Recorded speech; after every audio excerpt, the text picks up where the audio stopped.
course, GIZ, I work with GIZ again, the Digital Transformation Center. Under the DTC, we have what we call Make IT, that is specifically targeting tech startups and giving them all the support they need. And then we also have Fair Forward. Fair Forward is solely focused on introducing AI and building the AI ecosystem in Ghana. So my colleague Kuku in Accra, they are working on the AI policy, and soon I'm sure they would introduce it to the government of Ghana to develop the AI environment. And then you have SNV, British Council, the other important development partners also supporting in the ecosystem.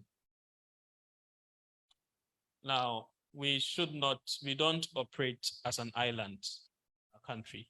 So we definitely must also be cognizant. We should know what's going on global level. In any case, we also need a global infrastructure to support the tech startup, in our country. And now, maybe Albert, more technical, you don't need to now procure physical servers before you can start a startup and a digital business and if you want to scale, now that is off because now you can use the cloud computing in order to scale. So it means that we should also pay attention to this. When you are developing the ecosystem, how do we support people to first of all know what the cloud computing is about, how they can take advantage of it, so that when you are thinking of scaling, you are not afraid of it, because then you probably will be bothered by how am I going to secure servers, to run my operations and all that. Now you don't need all those things. Scale and build as you go, taking advantage of the cloud computing. So that is important. So these are platforms, the AWS, we have Azure, and then the others. Let's go on. So what is missing? So this is where we wrap up in the ecosystem. We are all invited to think, what is really missing? Currently, our country, how many tech startups we talk about that are really scaling? Continental-wise alone. Now, because of the free continental trade agreement means that our market is opening. And now we have a tag, we can reach over 1.2 billion people on our continent. And our GDP as a continent is it's almost 1.something trillion dollars. So that's the market that we have. And for digital assets, you don't need to trade physically across borders. Now, if we are buying software from US, then what is happening to us?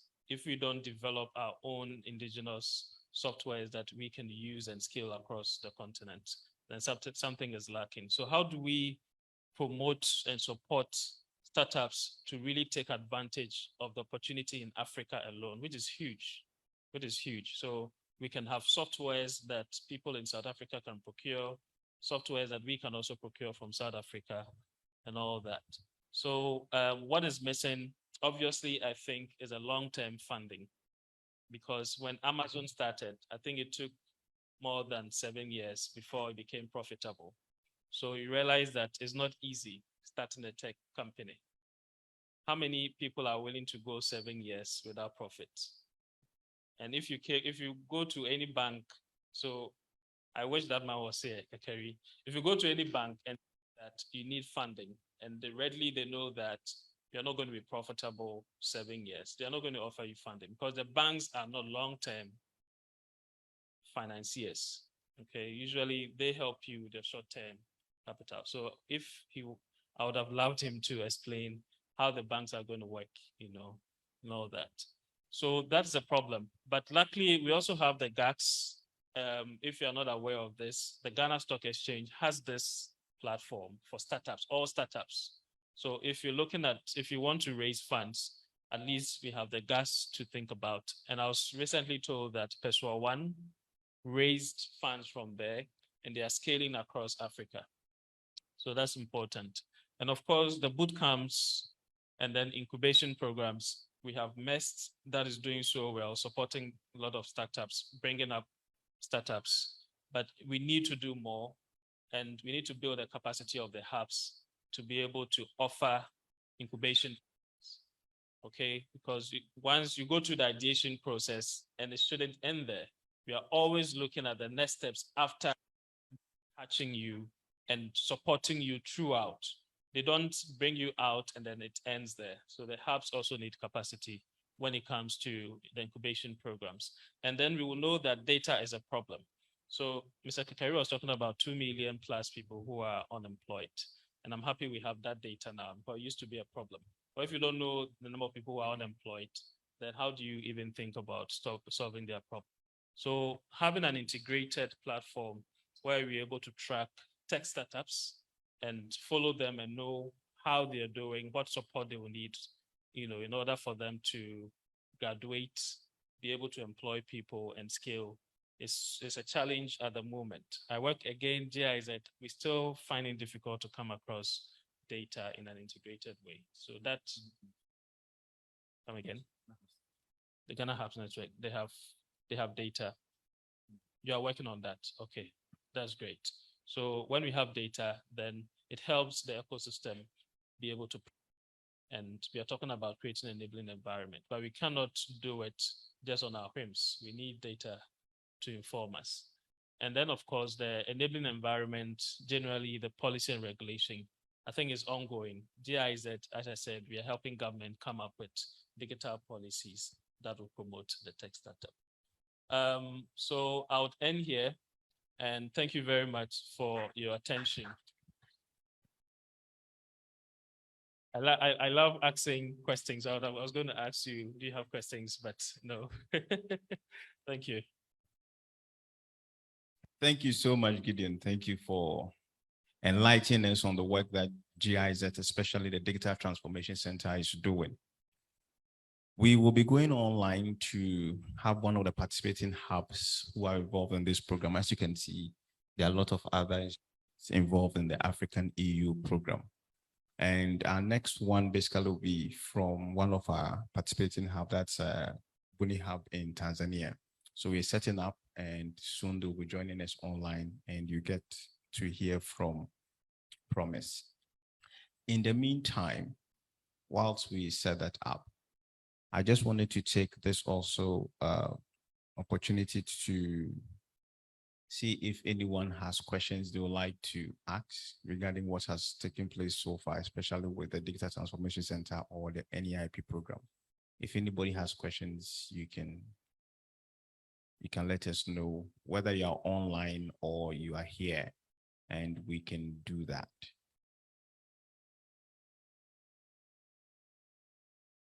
Any questions? Okay, so that's fine. Then I have questions.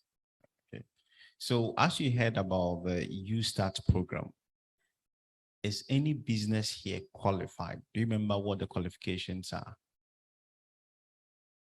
The YouStart program, because it's going to be the focus of the government for the next 2 or 3 years. The government says 2 million people are there who don't have a job. Many of you here, I think I know the faces, are people who have been doing something or running a business on your own, right? Or from a hub that supports startups. The goal is to get at least 5 people working for you. And if each of the 400,000 businesses are able to employ 5 people, then the NEIP can achieve that. But what would be the challenge for your business if you were to apply for this funding? Is there any you face to be able to access this 100,000 and employ 5 people?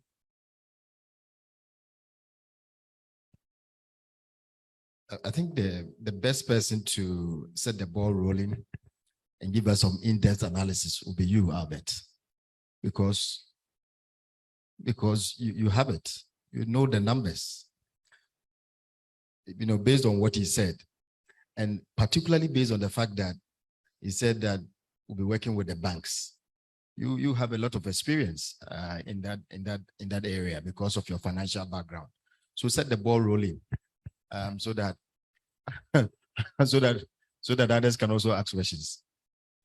Interesting one. So let me just ask the question: how many people here run their own business? Let's see. You run your own business. Okay. How many people believe that their business can grow to be able to employ 5 people if we get the money? Almost everybody, isn't it? If you get the money, can you be able to add 5 more people to your business? Is 100,000 to 500,000 enough for you if we're giving you that money to be able to employ 5 more people? So, and now the government says they're looking for 400,000 people like you to give between 100,000 to 500,000 to employ 5 people. Is this something you can do? But there are requirements. So, that's where the challenge is. Yesterday, I was at an event organized by Cal Bank, and the bank was saying they'll be involved in this program. And what they said, and that's, I think, the key thing is that they're looking at history. Bank with any bank, when you come, the bank will ask you, how good is your business? Or how much sales do you make in a month? So you tell them, oh, I make like 100,000 or maybe 50,000 cedi sales a month. And then they'll open your account to look at, is it there? Do they see that you get about 50,000 cedis a month in your account? And they said the problem they face is that most people will say, oh, you know, maybe business, when the person gives me the money, I also need to go and buy something, so I don't bring it to the bank account. Or say that when you say something like that, how can they prove that what you are saying is true? So the best preparation you can have, if somebody you buys from you, put the money in your bank account or let them pay into your account. If you also have to pay someone, pay through your bank, give them a check or withdraw and pay so that the history is in your account. So when you're applying for the U-Start and you're saying that your business currently is selling 50,000, if we give you 100,000, I can apply 2 more people, the evidence is there. So think about this. It's a 3-year program. If you haven't started, start now. And most of the time, the banks is looking for 6 months, details. So I think that's something we can all take advantage of and help grow the ecosystem in Ghana. At this point, we're moving on to the next item on our agenda, which is actually the workshop part of the program. This workshop is on the DIH strategy and strategic resources. What is it all about? Well, it's how you and I, as business owners and people who are businesses that are related to Hub, can become more resilient in the face of all the challenges that we are going through globally. But for us to have a better understanding of this, I would like to call on our key speaker and facilitator for this part, Mr. Yao Edujemfi, who is the Chief Executive of the Center for Social Innovation based here in Kumasi. So let's give him a round of applause. Thank you very much. Yes, I think they have the slide. Can I control from here? Thank you very much, Albert. It's always good to be here. And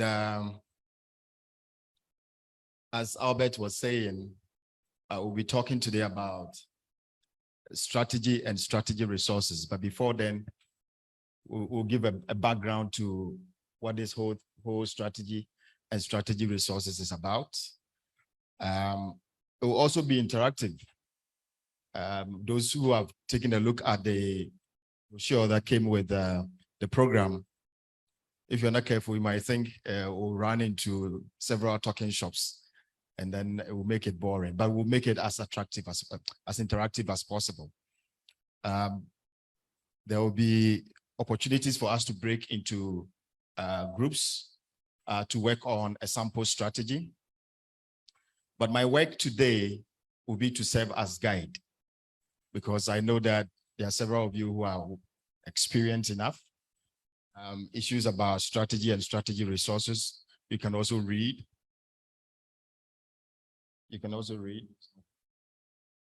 Okay, that's fine.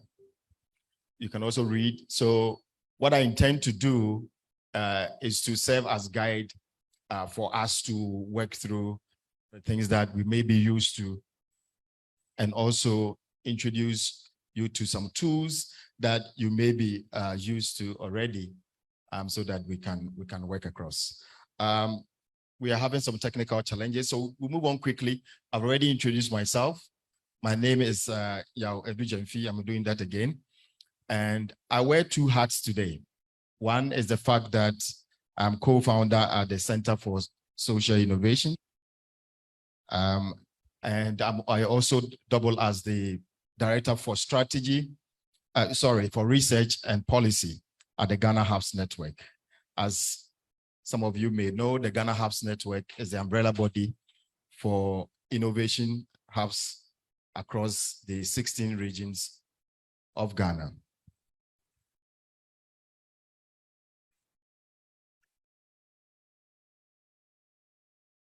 And so let me just move quickly.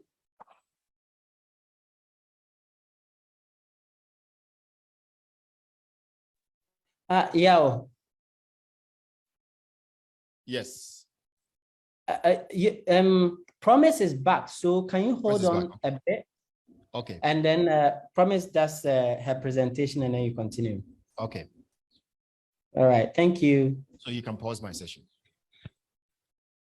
Yeah. Promise, are you going to use the video? Yes, I'm just gonna introduce. My internet is not the stablest, so I think I'm just gonna. Okay. I don't know when the video is gonna come up, and then just say hi so people can see my face, and then get off. No. Yes, we can see your face now. Hi guys. Hi Yes. Kumasi. Hi Ghana. Hello. I'm so happy to be here. As here it is right now. Okay, so I'm just gonna switch off video. My name is Promise from Buni Innovation Hub in Tanzania, and I'm excited about the coming workshop. I'm in the DIH resources, strategy and resources.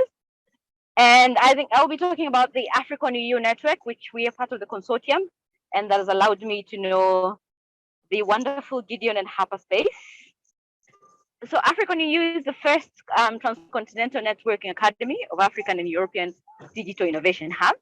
We aim to create networking, collaborative, venture raising, joint efforts for Africans and European hubs, digital innovation hubs. Next slide. So we collaborate in facilitating knowledge and expectation sharing. We've had a lot of, even the current workshop is by collaborations from the consortium. We also drive the development of mutually beneficial partnerships. It's been eye-opening to have access to other speakers in the European ecosystem, the Western African ecosystem, and to broaden our horizons from the African DIH. We also support the creation of collective projects to boost the digital economy, and this is our next phase in when and how once we monitor and evaluate the seminars and the webinars and the partnerships that have been developed, we hope to have a policy guideline and help others. So the consortium is big, as I mentioned. In Africa, we have 4 hubs. That's Buni, Outbox, HapaSpace, and ECA. In the European, we have organizations from the UK, from Portugal, Italy, Slovenia, and Greece. And these play a different part and obviously are very specialized. And these are all rounded to help us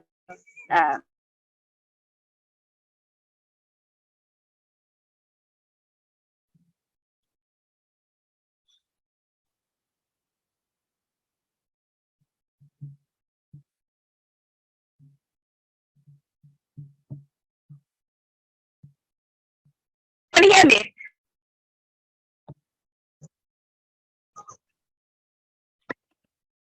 phases for the AfriConEU. Phase 1 was the context and state-of-the-art analysis. So we did this by roundtables with African DIH, with the speakers of the African, with the European counterparts. We also had associations of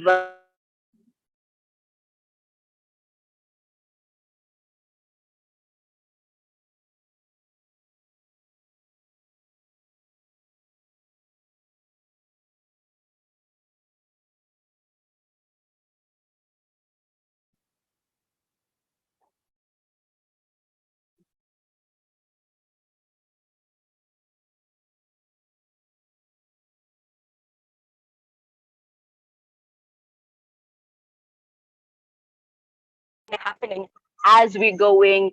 We have the web.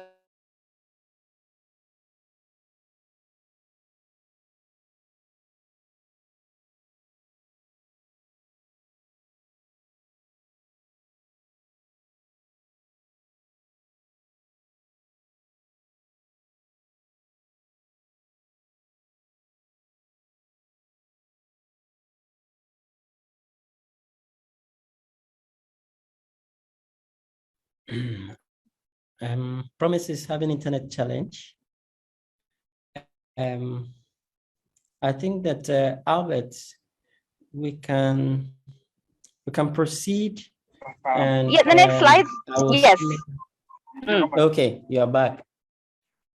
Yes, I've been here. The phases and then the next one. I think unless it's my internet. Yes, your internet went off a bit.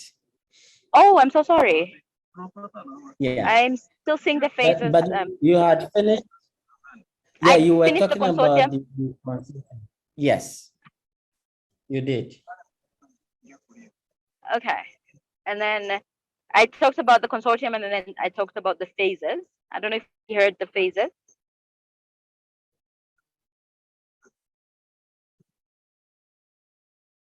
Yeah, and then the next, was this off when we were talking, when I was talking? Oh, yeah, we didn't hear the phases, so if you can say that again, please. Ah, okay, my apologies. So phase 1 of the AfriConEU is context and state-of-the-art analysis, where we discussed, where we had roundtable discussions with various and I sorry.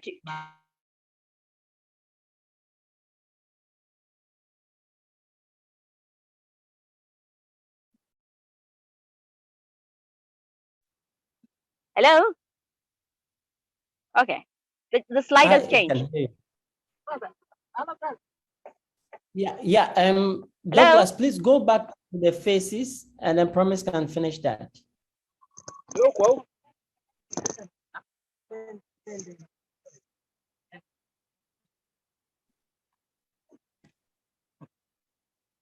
Good. Promise, you can proceed. Yes. Please go on. Okay, I can proceed.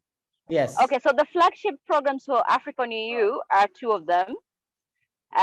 You have the local workshops, the capacity building one, which has 12 local workshops, 20 webinars, and 8 masterclasses, while the trans-continental partnership development flagship has an international brokerage event that's coming up, 4 boot camps, and capitalization. He is of startups, women, entrepreneurs, African diasporas, DIH networks, and investors. Next slide.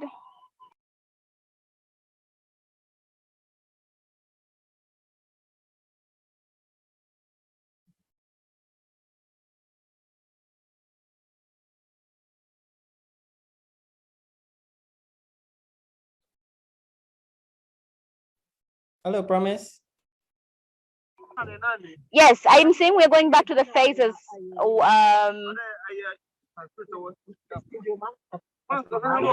Okay, we should go back to the phases. Okay, I can go back to talking about the phases. Phase 1 was a roundtable discussion where we established context and they and analyzed what the ecosystems needed. Where in phase 2, we then developed programs that are specifically designed towards addressing the problems that we've allowed. Phase 3 is where we're implementing these programs, and this is the rollout where we currently are. Phase 4 is the community development and results uptake, where we will understand the implementations that are currently implementations and what is needed after these workshops, webinars, and masterclasses. Phase 5 is continuously, because it's dissemination and communication, and we currently have the website that we have a website and a newsletter for anyone who wants to join and follow us. Next phase, next slide.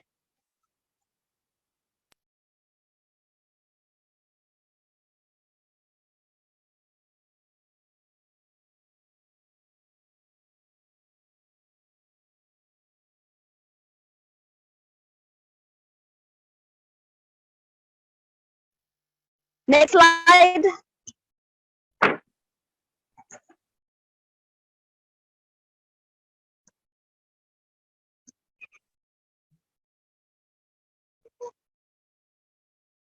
Promise, do you Yes. see the next slide?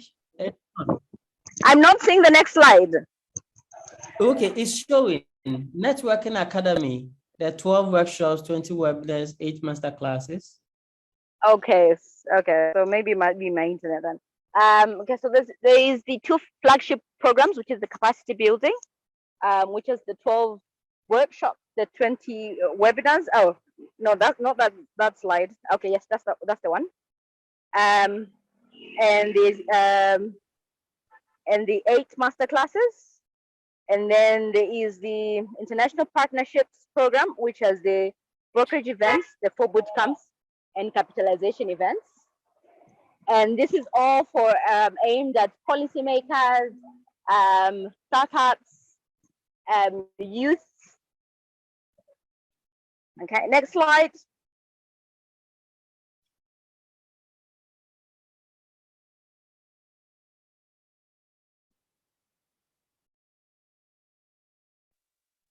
Next slide.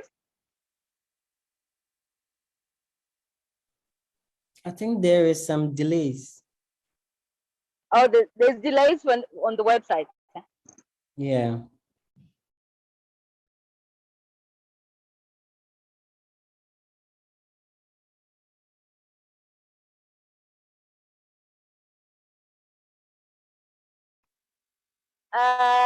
Okay, so let me see what else I can do with these Yeah, delays.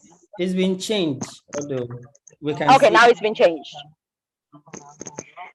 So for the capacity building program, which is one of the flagship programs, we have 4 semantic areas. These are areas that were developed from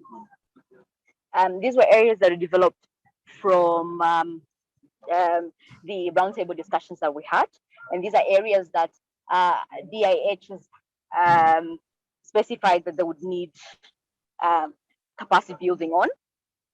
So we had the business development, models and multi-actor approach, technology transfers and innovative technologies, startup financial support, and digital and entrepreneurship skills development. Next slide.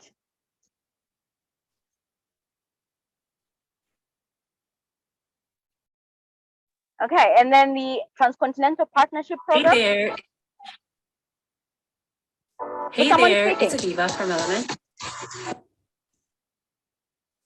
Okay, the trans-continental programs also has 4 semantic areas, and these will be realized through the brokerage event that's coming up in October, 4 bootcamps that are coming up in next year, and capitalization events that will be in next year as well. Next slide.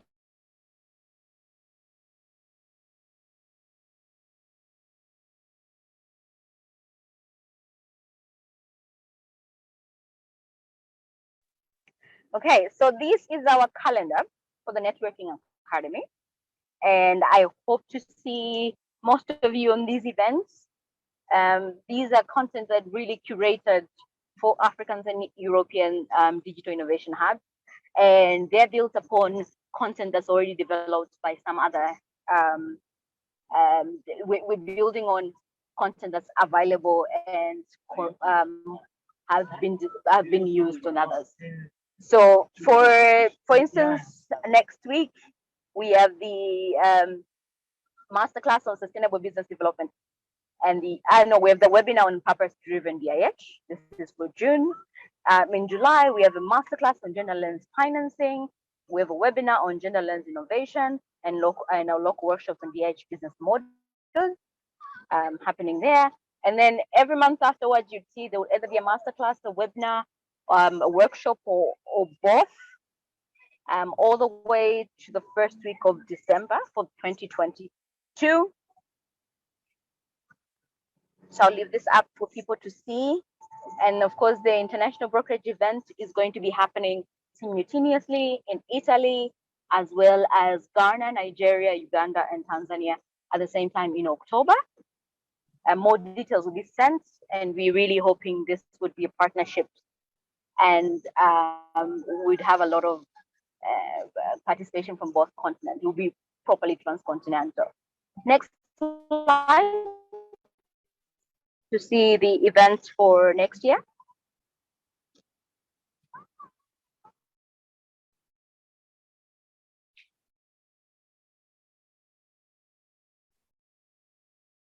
Yeah, January 2023 is showing. Great. So for January 2023, we'll be starting with webinars. There'll be more webinars and local workshops, and these will go all the way up to June 2023, where we'll be having our last workshop on digital marketing and successful businesses. From July, we'll be having boot camps in Tanzania, Nigeria, Ghana, and Uganda. And October, we're hoping to have a final capitalization event, which will be a culmination of all that we've been achieving so far. Next slide.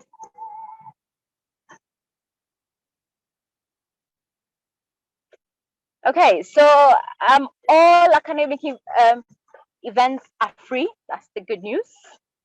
And registration is as simple as you can see on your screen. Be sure to go to our website and see how easy it is. Be sure to subscribe to our newsletters. A lot more are coming. I'm sure everyone has had the website by now. AfriConEU.eu. Okay, and then the next slide.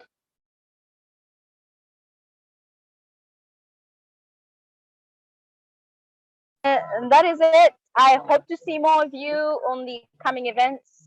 I'm sorry for all the technical problems, but I'm so happy to have been there. This is my email. Please feel free to reach out.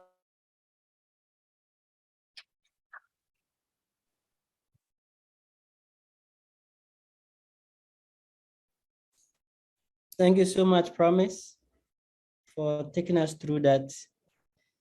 Promise, once again, thank you so much. And we know that the technical challenges were there, but we've still been able to get a gist of what the AfriConEU program is about. And if we have questions, we'll be able to share this with you over your email. At this point, we also want to welcome Mr. Yodijenfu once again to continue with the workshop part that we're just about to start.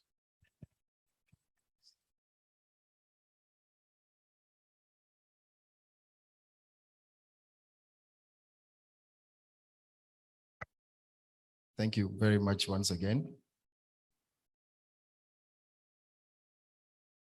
I'm hoping that we'll have less technical hitches, and then we can kick things going.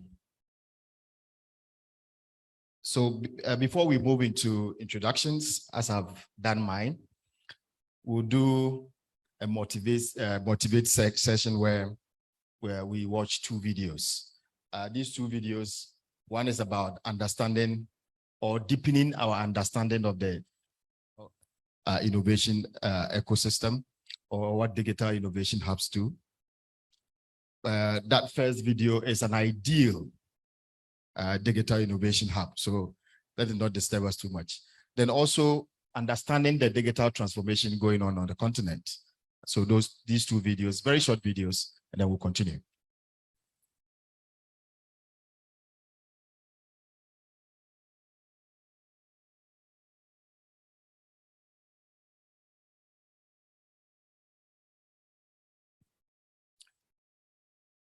Whilst we wait for the videos, I want to stress that we'll have sessions where we get ourselves into small groups, and these small groups will be used to help us understanding the digital innovation hub.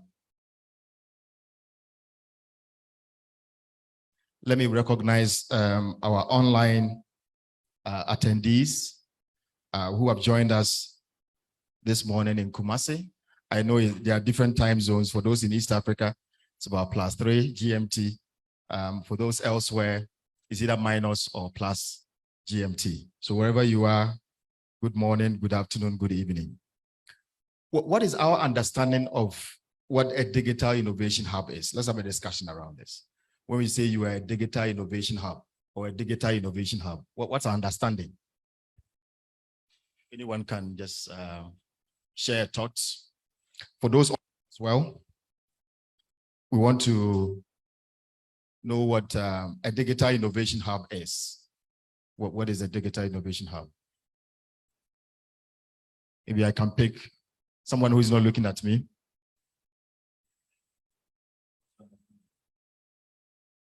Right.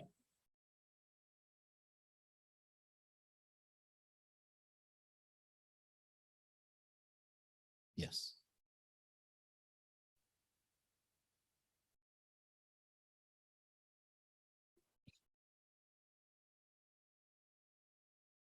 No, not this one. Not this one. You forget it.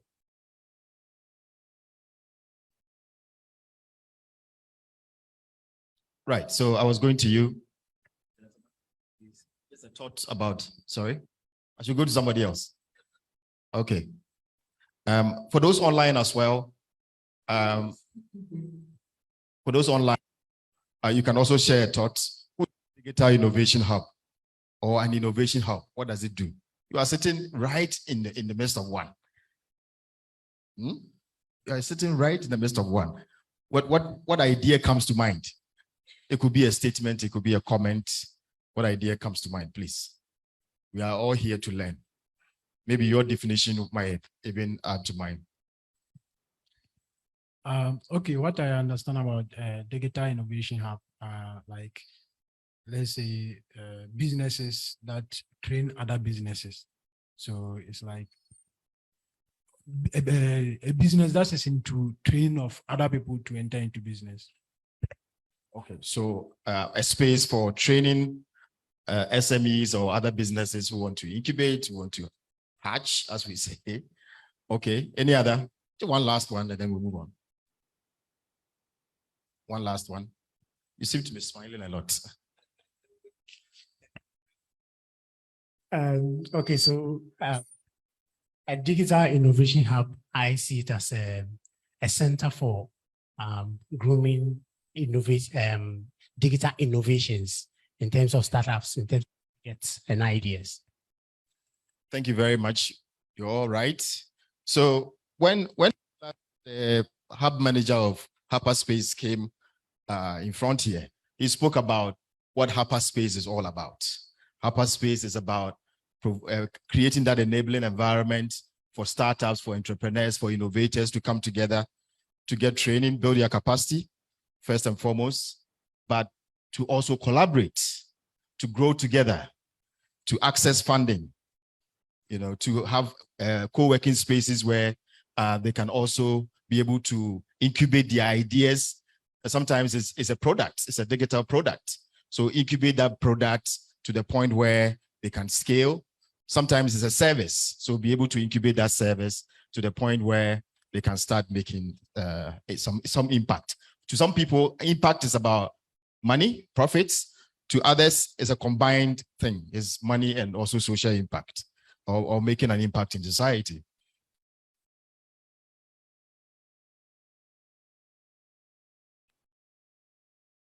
So let's quickly introduce ourselves. I got you to answer questions without introducing yourself, but I have introduced myself. I've put an example there. So I'll start from my right. We'll quickly introduce ourselves. For those online, if you want to also introduce yourself, we can do that quickly. It's just your name, who you are, what you do. Very simple. I'm Joyce Ampe. Joyce Ampe. Yeah, and my business name is Jamas River Enterprise, and I'm educationist. I'm a work Gideon. I'm into network marketing. I'm Michael Nsonwa of PhD Foundation Hub. Stephen Frempong, Kariska Innovations Lab. Augustina Nyakwa-Martin, electrician. Isophobi, biomedical engineering.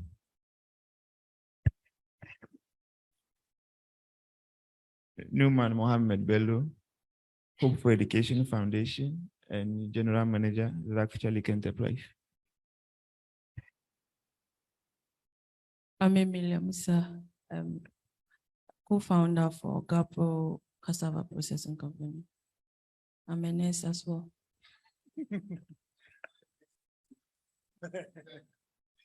I'm Alisa, I'm agro processor. I'm Gabriel, co-founder for Frangabi Tom Brown. I'm also a banker. I'm Slide Ajman, student. My business is Melanin Revolution Ghana. I'm Josephine Barbara Entry. I work at Fab HapaShanti.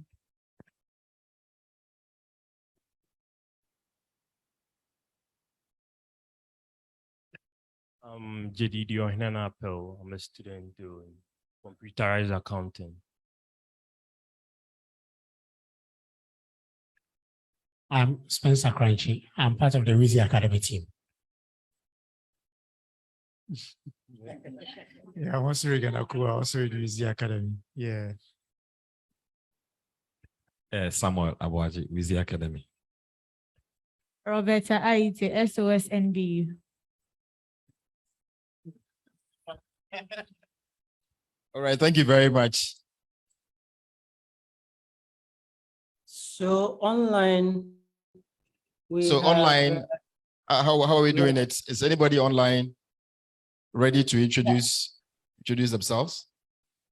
Yeah, there are some that have put it in the messages. We have said, Adusei from Fab HapaShanti, Duncan also with Fab Hub, and then we have Akuya from PhD Health and Tech Hub, located in Kumasi. Okay, Amma is showing her face. Please project Amma so that everybody can see Amma. I'll be there shortly. I'll be there. I'll see. Right. Okay, all right. Right. Good to see you. Good to see you all. Right. I think we can move on now. Hello, I'm also here, please. Oh, yeah, Nana, please introduce yourself. From Abi Fiona's House of Fashion. Right. Good to have you. Thank you. And there's Theophilus Owusu, who is CEO of Onlychild. Victor, a development worker and business, also in business services industry. Thank you. Thank you very much for introducing yourselves. There are about 21 of you, so I'm sure that the few ones that have introduced themselves, the rest can put the introductions in the chat box, and then we'll get them read. Yeah, there is Abel from Mozambique. So Gideon, you can read a few of them, and then we can get back to you. Yeah, so Abel from Mozambique. There is Mary Lomoki. There is Aqua Obi from Recycle Up. There is Dara Samson. Victor Play, Eunice Ampofo, Isaiah Nimakoba. Then we have Kwasi, and then we have Unai. Okay, so OB Business Incubation. Okay. Then we have Justice. We have Justine. Yes, Justine is also here from Tanzania. We have Getty, we have Patience. Yes, so I think those of us online.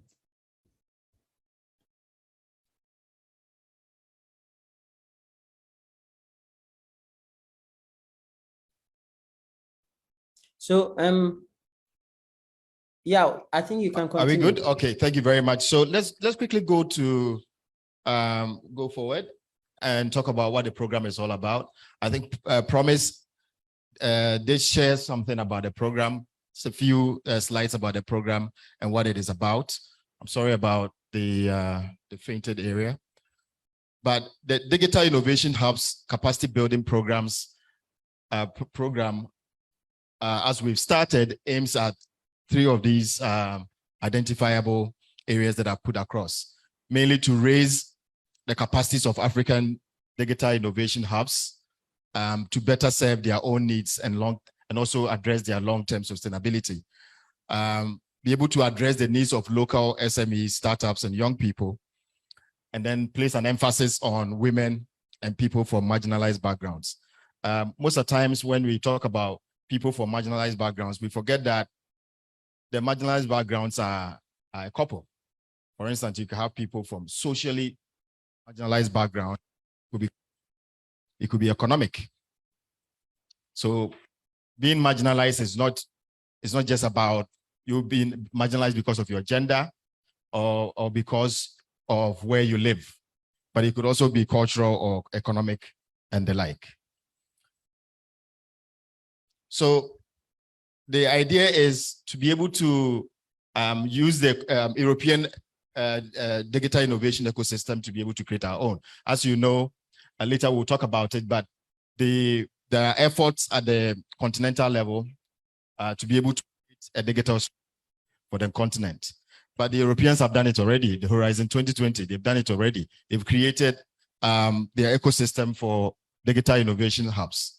All of these sectors working together, digital innovation hubs that are incubators, creating clusters, providing associative structures, industry associations that are collaborating with them, inventions, the European Commission that is directly working with them, the European funding projects that are also working with them, SMEs, startups, governments, and policy.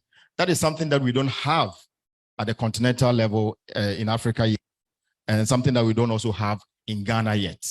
There's policy incoherence at the moment, and something that we will talk about later. So coming down from the program, we want to narrow down onto our workshop, which is about the strategy and strategy resources to be able to mimic that ecosystem that we just showed. So this workshop is mainly to be able to to explore the multi-sidedness of the work that we do and how indirect digital innovation hubs can also be. It's multi-sided and it's indirect. So that's why in this room you have electricians, you have small business owners, you have students, you have processors, nurses who are into gari processing or cassava processing. You know, you have all these, multi-sectorial approach to people who are doing different things, even away from their core technical area. So the fact that within the digital innovation hub space, there is a lot of multi-sided issues that are happening in the health, sanitation, agro-processing, and a lot more. And the fact that there's also indirectness. So it's just about somebody, a digital innovation hub, just committed to doing one thing. It could be a multi-sectoral approach, but there's also a lot of indirectness about it.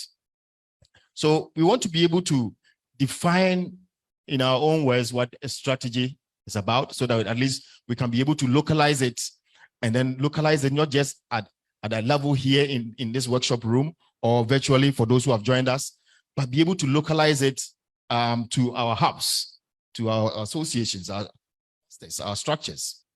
Then also be able to understand what the strategic planning is about, the various processes, what strategic formulation is about, the phases of that, and also tools that we can share and be able to use in this room to buttress the points that we are making.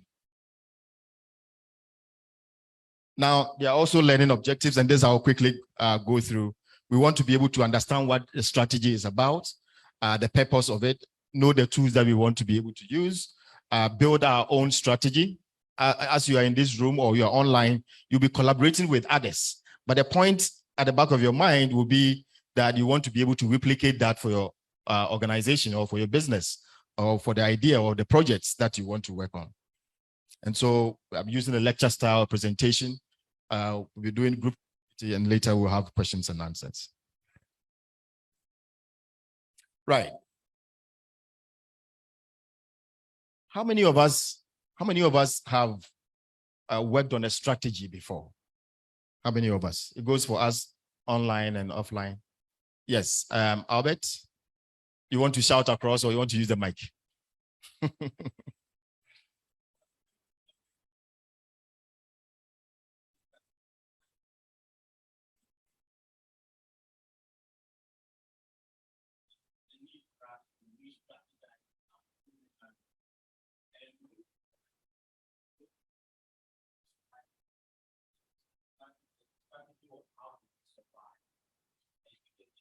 Please, I have to come to you because I'm sure that a lot more people would like to hear what you're saying. I'll buttress it with an example as well. So basically for us, it was before COVID, our plan about how do we grow the business, basically improve upon revenue. But when COVID hit, we had to now strategize and find new ways, not to necessarily grow, but survive and sustain the business until things, or we found our way through COVID. Right. So we had a strategic session where we brainstormed and came up with some strategies for survival. I like the words you're using. You're using part of the same word, but the key point here is realization, current realization. You have realized that something is happening. You've realized internally and externally that something is happening. Externally, there are things that you can't control that is happening. So let's say there's a pandemic. You talked about 2020. There was a pandemic. It led to lockdowns and our hubs were closed and things like that. In my own instance, in 2020, I was closing the program. We're closing the program on community innovation. And for us at Center for Social Innovation, our biggest revenue model was a partnership program that brought students and faculty from abroad to collaborate with those here and to build innovations in communities. It was giving us a lot of money. At least it was helping us put us in shape. Then COVID came March, just February, getting to March when we were getting the last batch to go. A couple of days later, there's lockdown. So our model is just gone. The model that was giving us about 70% revenue is gone. So yes, we had to be able to review.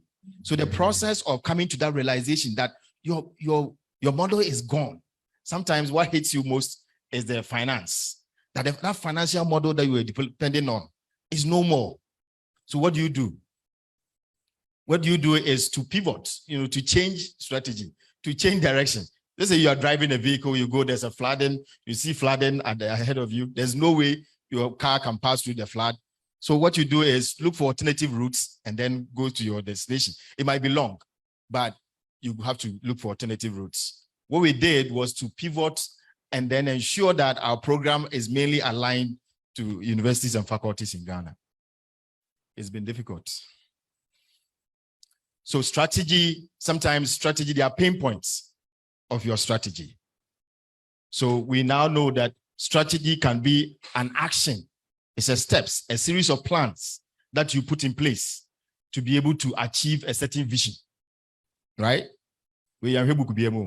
Sorry for those who are online, this is true. you know, who are online and are not Ghanaians. So we've just defined what the strategy is in this room using two examples of hubs that had to pivot. And I know there are hubs here who do the same thing. And when we are sharing sharing more examples, I'm sure that you will come up with it. But I know that there are hubs that have to move all of their programs online, virtual, for the first time, because there was lockdown and people were not coming to a hub. So if you were creating value by having people come to your innovation hub, that value was gone. So you needed to create new value. That new value also comes with challenges. Today we are having a hybrid workshop. There are people who are online. You saw the challenges that we are having with the earlier presentation. Part of infrastructure challenges that we have to deal with.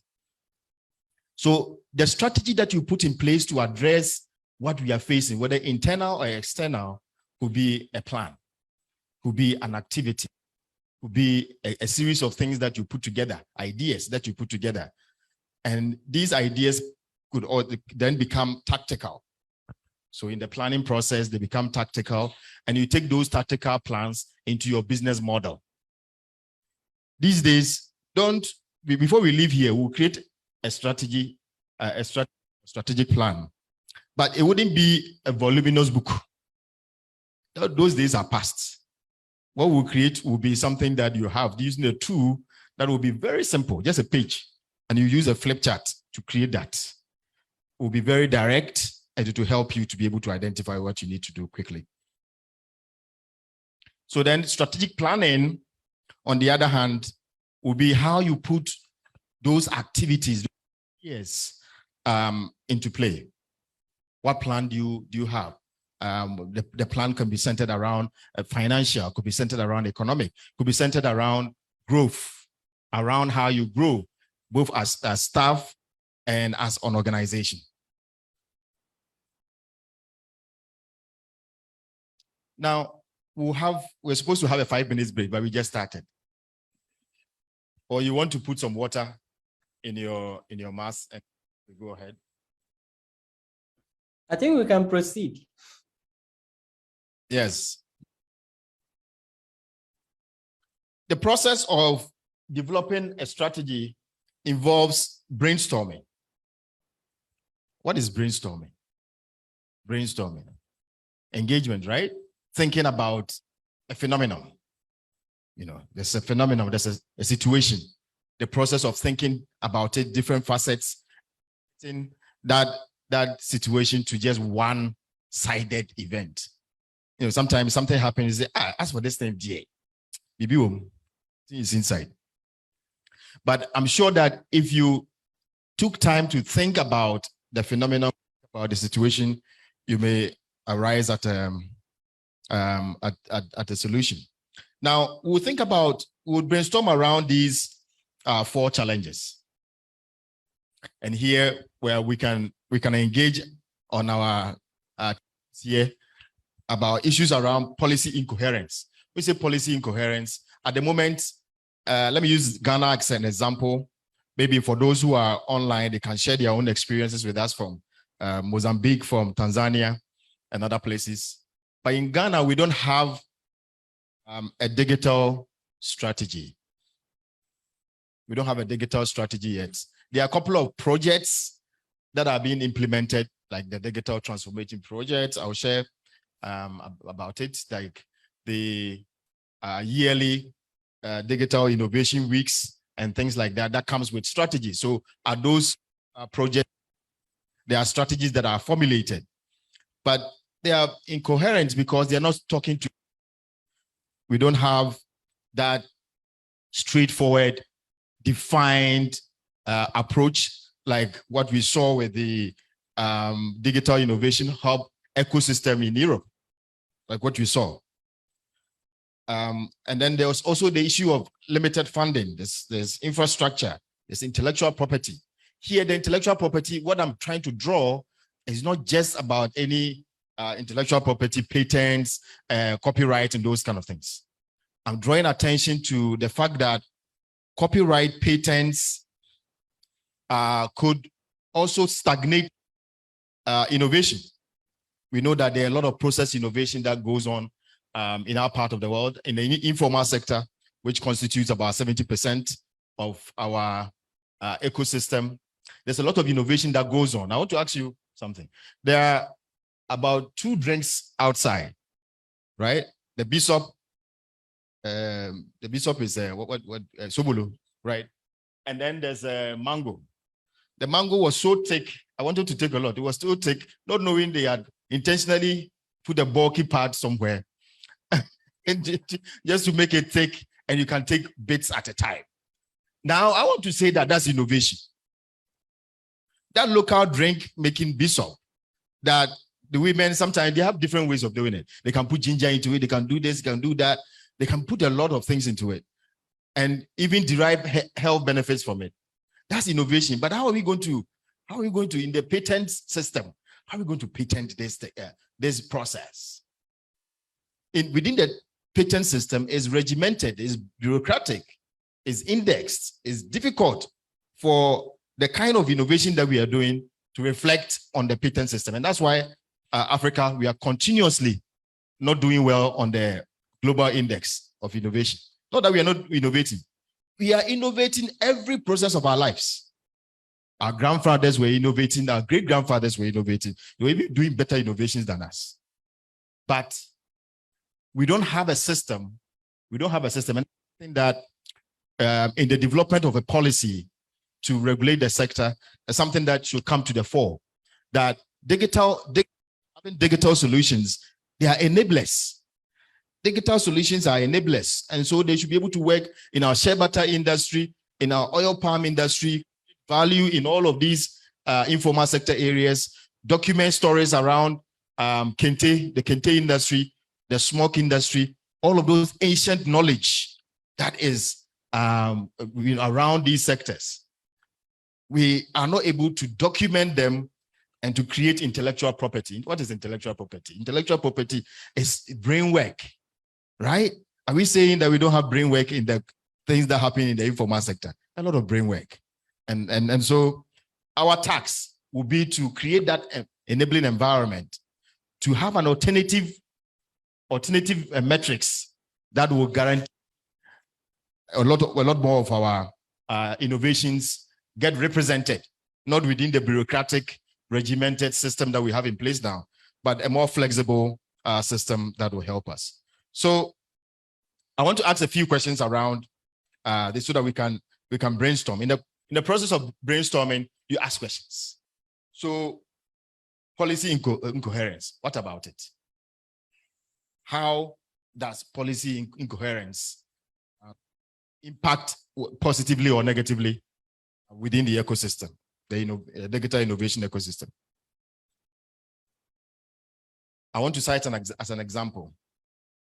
In the Horizon 2020 strategy that the European Union, European Commission, and partners were developing, they realized that there's innovation stagnation in Europe because they've innovated and patented a lot of the knowledge. So they are stuck. If somebody wants to use their knowledge, it's been patented, somebody has a 30-year patent on it, you have to pay so much. So there wasn't a much with new innovations. What they sought to do was to create a strategy that will provide incentives. Incentives to use new incentives to decommission also patented knowledge so that it becomes available. Sometimes it's patented for 30 years. It's been 20 years already. Last 10 years, sometimes you can do something about it. And that's why, for instance, 3D printing and laser printing technologies came to a very low price because of decommissioning and also the fact that patents were waived on that. We are having the situation of innovation stagnation. Ours is a lack of policy direction. Because if you look at the European ecosystem, and then let's look at it again. It's very direct. They specify the role of the European, the ecosystem actors. The fact that all the DIHs or the digital innovation hubs are creating partnerships and cooperation opportunities.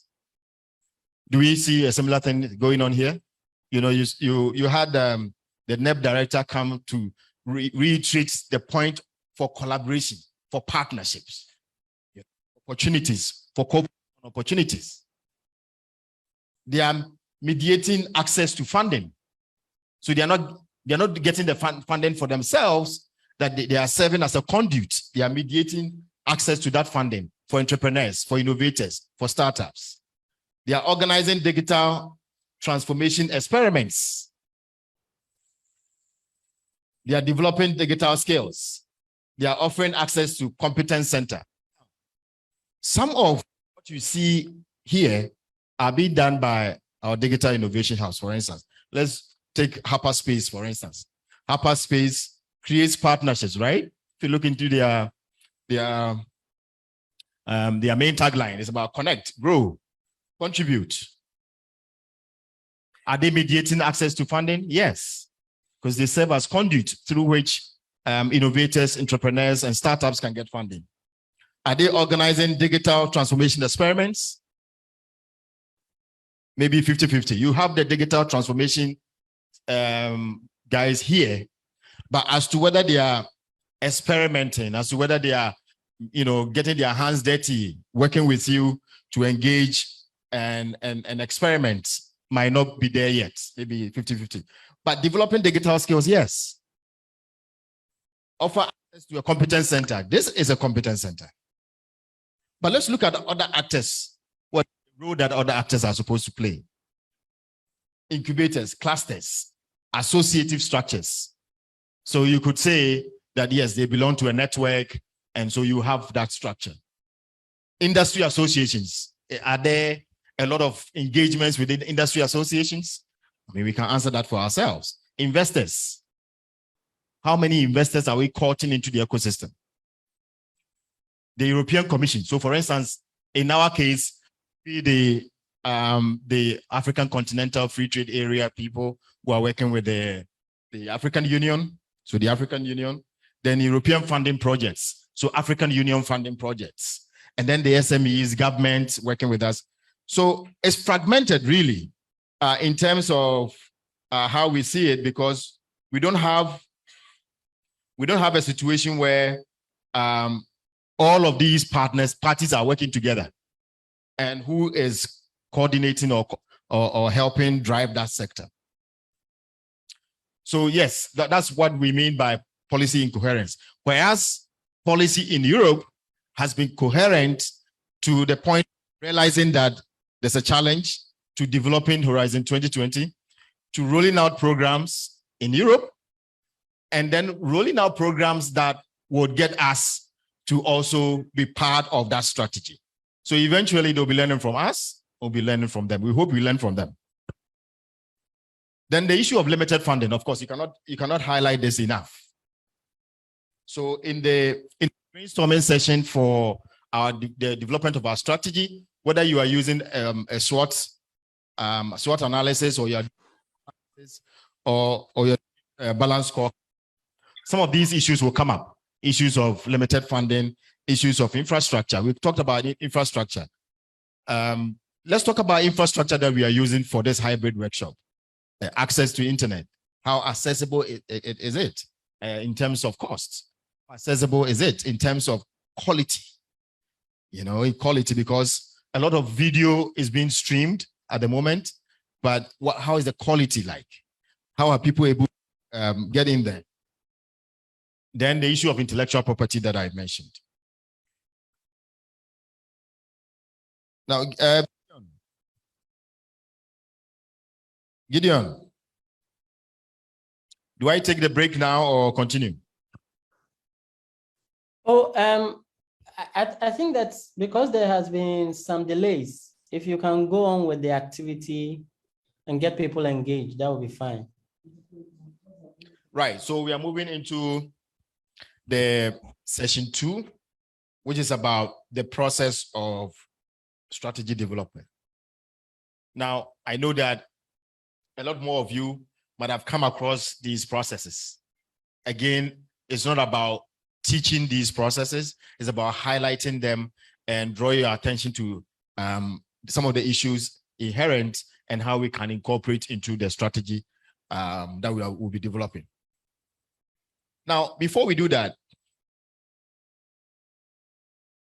let me use the Ghana Digital Acceleration Project that is being done. So as a form of understanding our strategy processes, this is the project. The idea around this project is also to then develop that enabling environment, and then later it moves into a strategy. But the Ghana Digital Acceleration Project covers the elements that will help advance the whole of government digital transformation agenda to accelerate adoption of digital technologies and innovation by key productive sectors, such as in agriculture, to foster an economic-wide digital transformation. For those who are online and are not Ghanaians, this is a project that is being implemented in Ghana to help strengthen the local digital entrepreneurship ecosystem and also improve the survival and growth rates of digital technology-enabled startups. How many of us know about this project? How many of us in this room? So a key innovation hub, digital innovation hub, with its members, with its key holders in Kumasi, doesn't know about this project and its intended goals. Then it talks a lot about issues around policy. How was this project formulated? Which engagements were undertaken? You know, but it shows you one level of where we are as a country in our process of developing a strategy. But let me highlight that the process of developing your own strategy, we've moved away from Ghana and criticized Ghana a little bit to our own digital innovation hubs. Ideally, we should have either, if for somebody who believes in bottom-up or top-down approaches, it could be that the African Union defines that innovation strategy, just like the European Union has done, defines that strategy or defines the ecosystem, and then Ghana picks it up, localizes it, and then you can then localize it in your own hub. But sometimes also discussing this and pushing it from the bottom sometimes also works, so that it feeds into some of these ad hoc projects, and then finally we can have a digital transformation policy for the country. But then first and foremost, it's about the strategic objectives and analysis. What have you done? How have you analyzed your present situation? We talked earlier about the fact that you need to assess the situation. How is your financials? How is your growth like? Growth then talks about your people, the people handling at the affairs hub, and also the people coming in. Are they growing? Is your hub growing? Growth is also, very subjective. Growth to somebody could be, oh, I had 10 hubs, 10 startups. Now we are able to serve 50 startups within the period. So growth will be numbers. For somebody, growth will be also how much is in the bank to support, or how much investment has come to the hub. For someone, growth could be just one project that made an impact in the community, a specific impact. So growth, maybe previously their projects were more in the lab or in the incubation stage. Now they've moved out to make an impact. So growth for them will be moving from incubation to that. So growth can be defined in so many ways. So in doing that analysis, one of the tools that you use will be to understand, of course, you do SWOT or Pest analysis. Pest is analyzing the political, economic, social, technological, and economic environment. Then SWOT, you your strengths, your weaknesses, the opportunities and threats. But all these must match your vision, mission, and value. As an organization, you already have your vision and mission, I'm sure. It's not this room that we are going to discuss vision and mission. You have that already. But in forming your strategic objectives or analyzing your present situation to know what to do, you need to be able to benchmark that with your vision, mission, and values. Then after you've analyzed your present situation, then you do strategic formulation. Strategic formulation is where you put you plan and you gather resources. For instance, myself and Albert, again, we talked about the need for us to pivot our organizations. When we were pivoting, we were planning. We had analyzed that from where things are going with the pandemic and all of these things, shutdowns or lockdowns and things like that, we couldn't continue on a certain trajectory. So it led to even the Ghana Hubs Network, it led to a project called the Resiliency Project, which supported hubs to be able to pivot and help in strengthening their business models. But so the strategic formulation will be to be able to develop those plans that will move you to the next step. And then for your strategic implementation, you are okay, you've planned, but how do you, if you're not careful, you plan and it's left on the shelf, or you plan and it's a whole book. Nobody would like to read this book. So it's just there. But if you plan well and you use the process like we are about doing, you're able to engage a lot more people within your organization. And then what happens is that you have a very simple plan that can be implemented. And in the implementation phase, you have Akwesi is this, Ajua is doing that. You know who is good at what. You know, so when it's financial issues, you know that when we want to put our fingernails on the money, you know who should do that, who should plan and do that.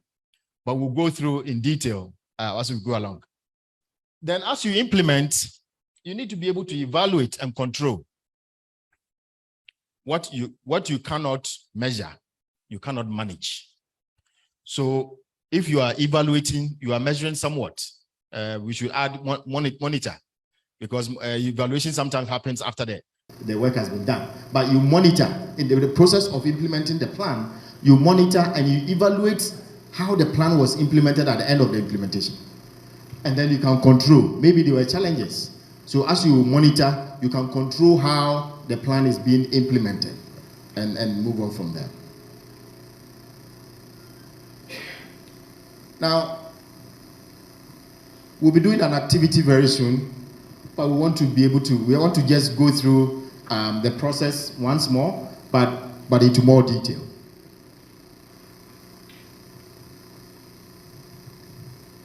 Right, so I want to use a 5-step approach to planning, and the first one being determining your strategic position. So let's use HapaSpace as an example. That in that first phase, you need to know where you are to determine where you need to go. So that first phase of knowing what has happened, a pandemic has befallen us, or maybe sometimes it's not just a pandemic, but you bring up a program that fails to make the impact. So you want to do a strategic review of that program because you felt that you have planned enough. That program or that product should have sold, should have gained the needed traction, should have attracted the needed people along with it. But it didn't happen like that. So you need to be able to review and know what happened. We use very soon. We'll use Pestel or SWOT to be able to do that, because Pestel helps you to understand sometimes the political environment. There's nothing you can do about it. Maybe government was implementing NEP. You were heavily involved in the NEP program or the program with government to train more of your startups and also give them access to funding. Then a new government comes in, they say, oh, NEP is not good, we put it aside. So all of that sustainability issues that you have to deal with are gone. So it could be a political situation. Sometimes it could be economic. It could be economic, that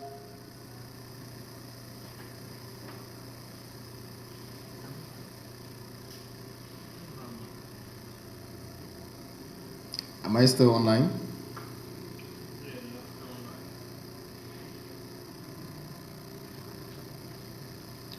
Okay. I've lost it here. So you need to be able to know where you are and build on from it. But once you know, you need to prioritize. You find out that maybe there are a couple of issues that led to your current situation. And so you need to be able to prioritize and say, okay, which ones do I need to work on? Maybe I need to work on my online presence. Maybe I need to build more stakeholder engagement at the community level so that I can use more resources instead of depending on resources from outside. I want to be able to use more local resources. But to be able to do that, I need to prioritize stakeholder engagement or resource mapping. I need to be able to understand design thinking. Then you highlight areas that you need to be able to do or undertake that will help your staff or strategies. Then as you prioritize, you develop the plan. And again, I've said that the plan is not about having a voluminous thing that you cannot go back to, but to create a plan that will reach the goals that you've set for yourself. That you've analyzed the situation, you've developed your objectives, you prioritize your objectives in terms of how you want to go about it. But more importantly, you develop your plan that will have your tactics, your timeline, and your communication. So for instance, you want to use more local resources because from the situation that we find ourselves with pandemics and things like that, most of our partners are not that enthused about giving money. So you want to use more local resources. Or perhaps you want to be able to take equity, just like Franklin said in engagement with us. You want to be able to take equity in the startups so that you can serve them well and deliver value for your hub. It's something that you need to be able to communicate very well within the organization and set timeline for it. When are you going to do, which will be your first hub or first startup that you want to take equity in, and why that startup and not the other? Why the agro-processing startup and not the other? And that's where brainstorming comes in. That if you think that the agro-processing startup is the one that is worth taking the stake in to guarantee the sustainability of your hub, instead of the digital startup or digital product or service startup. Why? You need to be able to brainstorm a little bit and adduce certain critical information about that startup that will help you to be able to take a very firm decision. It could be that the startup has a history of performing, a history of maybe their finances are good, their products and services are making it outside on the market, is being received, and a whole lot of things that you need to take into consideration. Then you execute the plan. So you've developed your tactics, your timeline, you know when you want to put the plan into action, and then you're also communicating effectively. But you need to be able to execute and manage your plan. There you need to know who can do what. What is the background of the people I'm working with? Will I be bootstrapping? Bootstrapping is, will I be engaging with other hubs? Maybe, for instance, in your situation, you don't have a big space like HapaSpace, but you know that HapaSpace can give you a space for your programs. So you can boot instead of finding money to also go and take a big space. There's no need to do that, because you have people who are good at that. So you plan in such a way that when you have external programs, you come to HapaSpace, you use their program, and then you continue. But you need to be able to review and revise the plan as you implement. And that's where monitoring, evaluating, and control comes in. Because if you are not monitoring the process, if you've not defined your plan very well, and you are not monitoring the process, it becomes difficult for you to control what you have.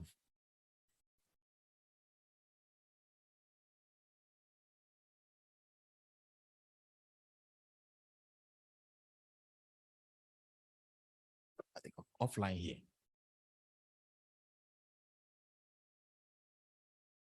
Any questions at this point whilst the technical issue is being sorted out? Any questions? Or otherwise, I'll ask questions. From online, any questions at the moment?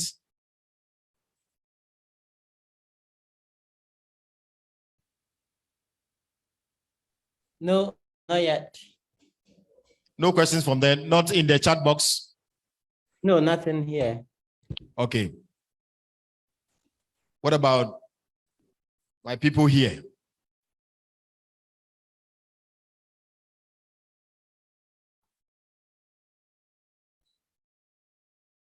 Okay.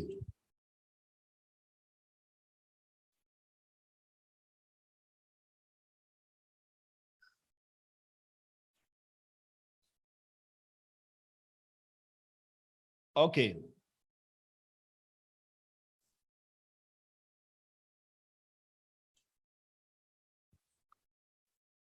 It's okay.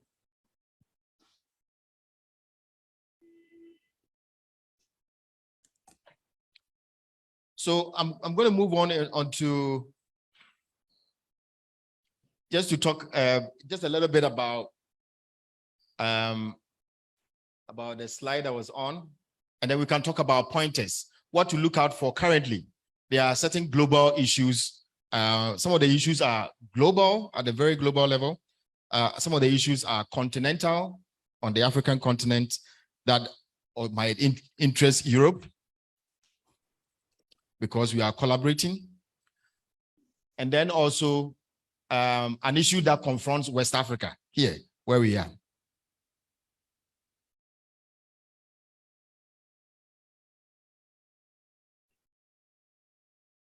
Sorry about that.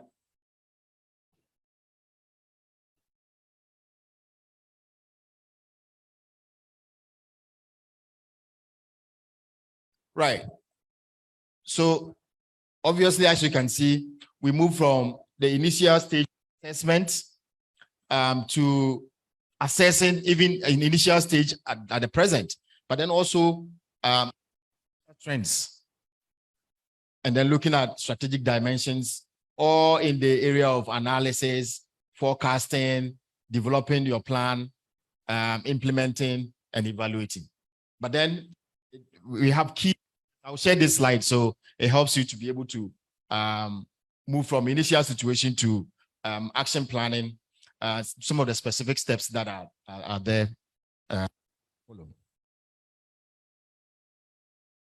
But I want to draw our attention as we are about to move into the stage of developing our plan. I want to draw our attention to what is happening globally on the continent and in West Africa. There's a raging pandemic, the COVID-19, and different variables, streams, whatever it's called. And of course, in Ghana, we may have some reprieve, but we are still being advised that when you move into crowded areas, that you put on your mask. The point is that it's not over. There's also 14 cases of monkeypox that have been discovered in Ghana. And in Ghana, you know that when we discover something, we say it's 14. You should be looking at maybe 30 or 50 thereabout because of our data issues. Maybe it's with us already. So we should be on the lookout. You see monkeypox, you see the picture, pox all over. But why should we be concerned? Of course, we should be concerned because the COVID-19 at this initial stage led to lockdowns. Lockdowns led to our shutting down our hubs, our revenue models being cut. We had to pivot. We've gone through a whole cycle in the last 2 years, which is raging on. Now, monkeypox, we don't have a vaccine for it yet, and it's highly contagious. Monkeypox can move us back into that situation. When we went into that situation, what were we doing? We're doing a lot more virtual. We're indoors. We're doing a lot more virtual. Delivery businesses boomed. Delivery businesses boomed. So digital innovation hubs that are incubating delivery businesses will then have to change their business model somewhat to be able to serve in the pandemic, because serving in the period where there's no pandemic is different from serving in the pandemic, when even your riders are afraid of moving around. There's also, so monkeypox is at a global level, but there's violent extremism. Violent extremism, here I want to focus, is around Africa, around other areas. It could be North Africa. Violent extremism is terrorism. It could be in North Africa, East, West, South. In West Africa, where Ghana is, we have a peculiar situation where we've experienced, with almost the countries bordering us, they've all experienced that violent extremism. And there are information about people who are moving around the Napanduru area, Bumpurugu mountain areas. That place is very rocky. So for them to be using bikes around that area is very interesting. But there are moves around that area, and they've been suspected that they are violent extremists who are moving around. Now we have digital innovation hubs spread across the country. For those in the north, they are receiving a lot of information as to how to go about business. A lot of the development organizations are sending information to their people about it. So when you are planning and you have this at the back of your mind, we do note that it will get to a point that we might be prevented, if things don't, we might be prevented from having innovation gatherings, experiments that bring people, a lot more people together, fairs that bring more people together, even trainings that bring more people together. So it means it puts more pressure on us to do hybrid, less people meeting and then more people online. It means a lot more cost with respect to infrastructure. We need to be able to ensure that our internet, our local internet, is up to scratch. And then the participants who have to also come on board have to also improve their infrastructure in terms of internet to be able to stay on course. And with a lot more people getting on the bandwidth, what then happens? It slows the bandwidth down, it slows the quality. So that our telcos and service providers need to also improve their infrastructure. So it goes like that. Maybe the first two don't give us a lot of happiness, or maybe they are too negative. But the third one, which is the AfriConEU Free Trade Area, created the biggest economic zone in the world in terms of size. And so what happens is that if you had a digital innovation hub here, just like now we are having a workshop and people from Tanzania, Mozambique, Kenya, and other areas have joined, it means that your programs could be relevant by virtue of what this program is trying to showcase. Your program that you do here in Ghana could be relevant in Tanzania, could be relevant in Kenya. In fact, other people could book and pay you to deliver sessions in South Africa, in Nairobi, in Botswana, elsewhere. So that's something positive, right? Even though it puts a strain on us. But that will come when you develop your strategic plan to improve your infrastructure. Because if your infrastructure is not that good, it will be difficult for you to then start replicating your programs virtually to other areas. I know Wheezy, for instance, your programs under IFTA, you'll be spreading it very quickly to other African countries because of the impactful program that you're offering.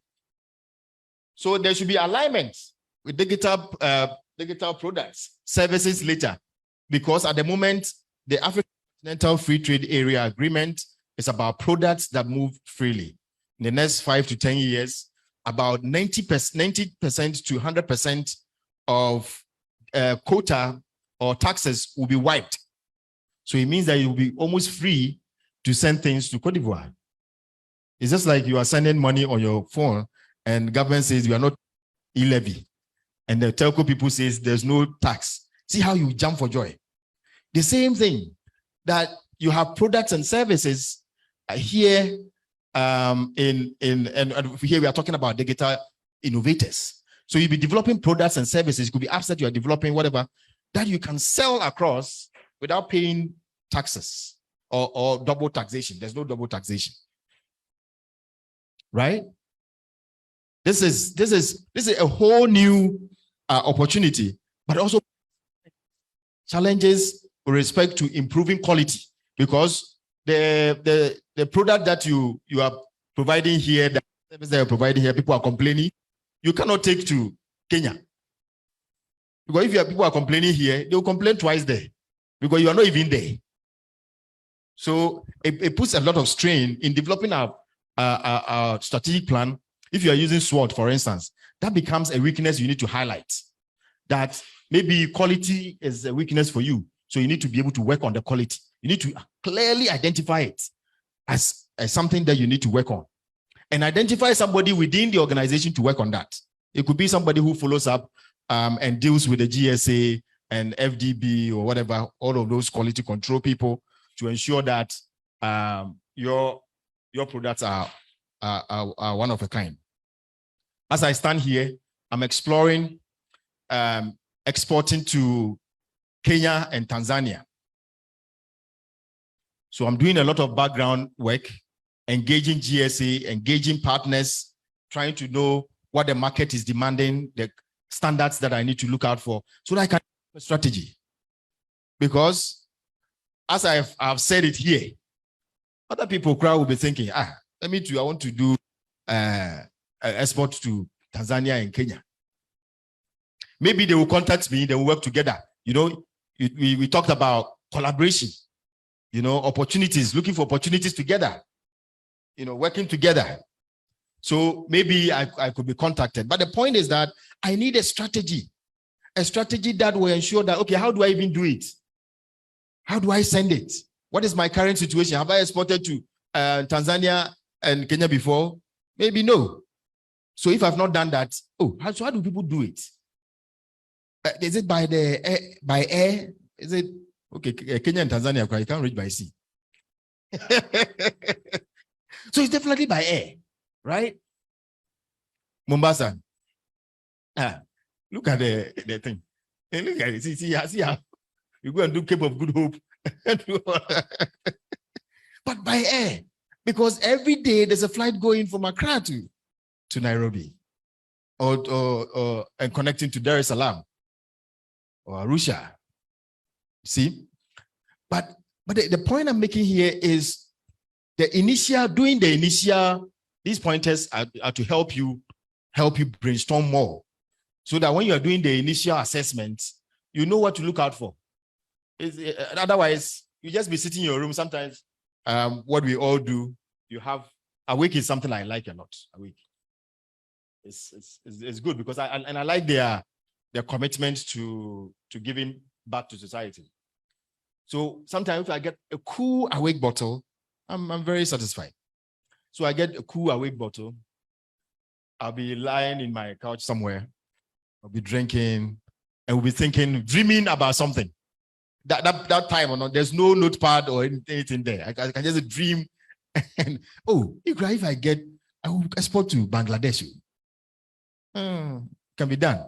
At that point, if I'm not doing a brainstorming, I'm just enjoying on my Awake, it doesn't work. Because I've not done any research on Bangladesh in my initial analysis. I've not even analyzed whether goods that move from Africa or from Ghana to Bangladesh will be much more expensive than those produced in far or Southeast Asia. Maybe they are giving a preference to the people in Asia, those who are closer to them, the Southeast, far East, you know, and all of those people. So if you produce here, the fact that you produce here, you want it there doesn't mean that you go there, they'll buy. So these are all pointers that we need to look at. Oh. So at this point, Douglas, share the printed templates. That would be better than. So we are moving into the development tools. So it means we are going to create our strategy. If you look at it on the laptop, it's very nice. You know, here it's a bit blurred, but they are being shared. And for you online, Gideon will put the templates we'll share on Zoom on the chat box as well.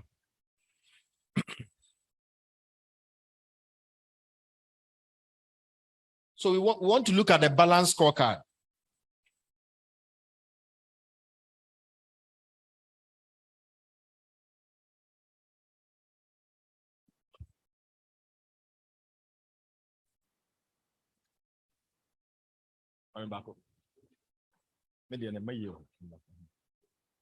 We want to look at the balance scorecard. So the balance scorecard, depending on the template that you see, we'll be looking at that just to. There are two templates that have been shared with you, but the balance scorecard is mainly for us to appreciate issues around financial sustainability, customer experience. So in some of our digital innovation hubs and startups, it might not be customer experience, it might be client. So it could be client or customer experience.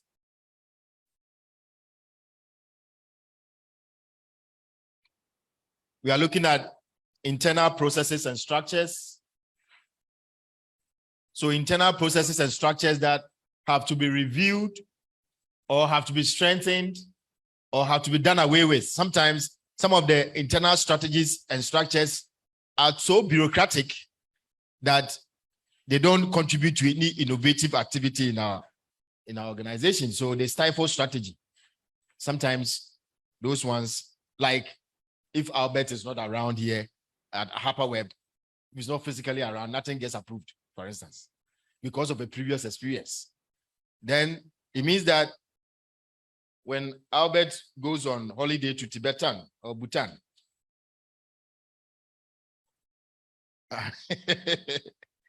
Bhutan is very difficult to get to him.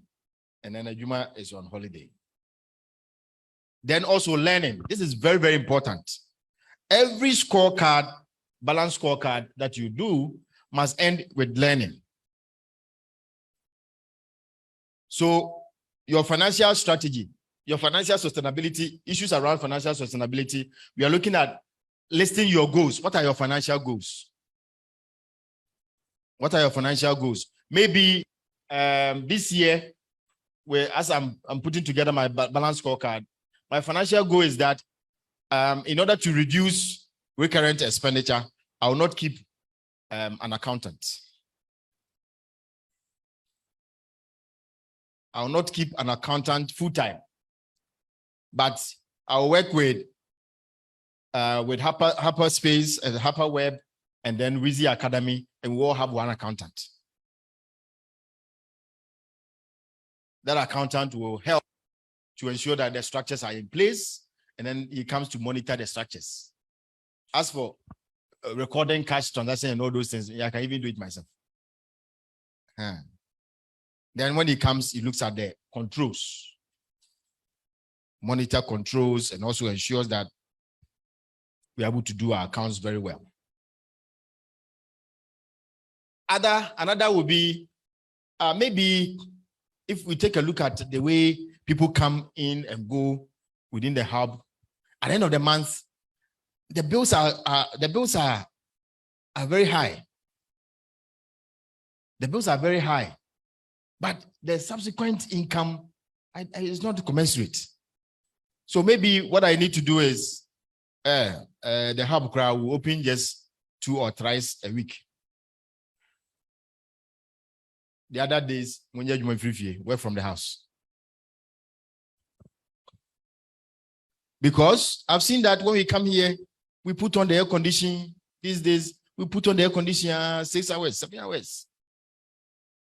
Even when it's cold outside, somebody is chilly, but still they want to keep the air conditioning on.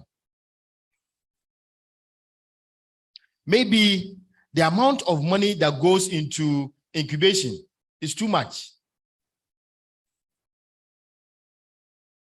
So it needs to be reviewed. You are not reviewing the quality. You are reviewing the amount that you spend to get a certain quality. Maybe you can review and get to a situation where you spend less, but you are getting maybe much, much more quality.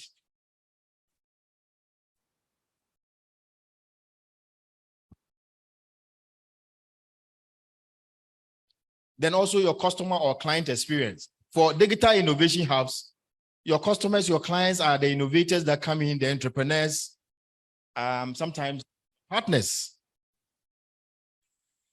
What experience are we creating for them? Maybe the experience we are creating is not impactful enough. So our clients are not giving us value. Our clients may not be giving us value. That will help us to be able to deliver on our mandate. What value can clients such as entrepreneurs, innovators, and startups give us as digital innovation hubs? What value can they give us? Oh, what value can they give us?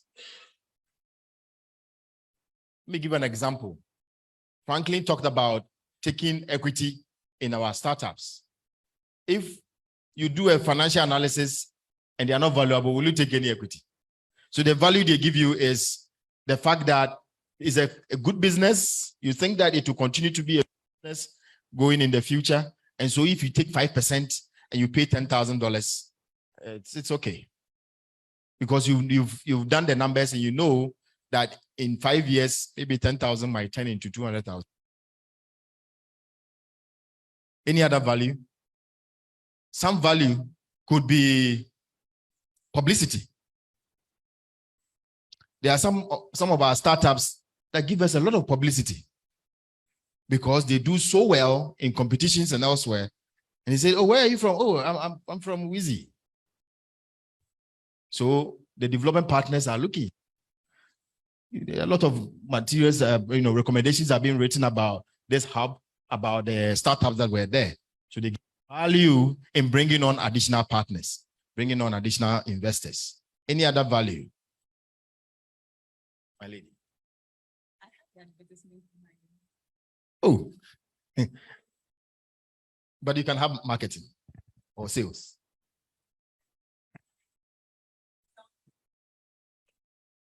Depending on the quality they get from your business, they can sell to their friends or people they know, and then it will expand your markets or your clients. So by word of mouth, they can expand. Yes. Yeah. So maybe there is something that, for example, I have, and there is a startup. The startup can offer you some services that ordinarily you would have paid a lot of money for. Fantastic. So you also get fantastic. You butter. Yes. Talent exchange. Talent exchange. You butter. So that's the point here. And then internal processes and structures. The reason why internally is important is that it's like trying to be a role model, for somebody. You need to deal with yourself. I mean, there are certain things you can't hide. Like, for instance, my color. If I appear in this room, if you see, this is Yao. This is my Mansia Primary. The color just shows brightly, So there are certain things that you can't hide. Your internal structures are important. How do you make decisions? How flexible are your organization? Because in this day and age, before you realize one co-founder is in Brazil, the other that's the within our ecosystem. One is in Kenya, or maybe even in Ghana, maybe it's gone to Wale Wale there about, you are also in Cape 3 Points. So how do you operate an organization like that? Where internally your decision-making processes are not like same as an organization a traditional organization, for instance, where you have to be at the desk to approve things. What structures do you put in place? Do you still have to be at the desk structure, internal structure of approval, of decision-making, that everything we have to do it through meetings, even approvals when emails can do the work?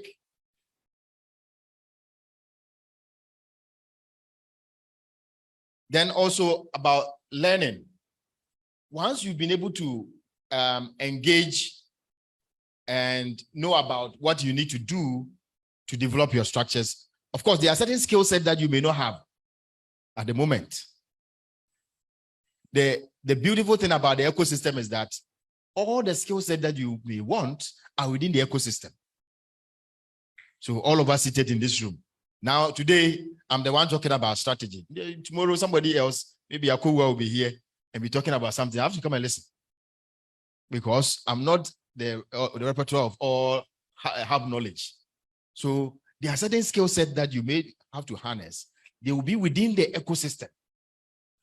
So networking, creating learning opportunities ensures that you're able to you're able to identify those ones.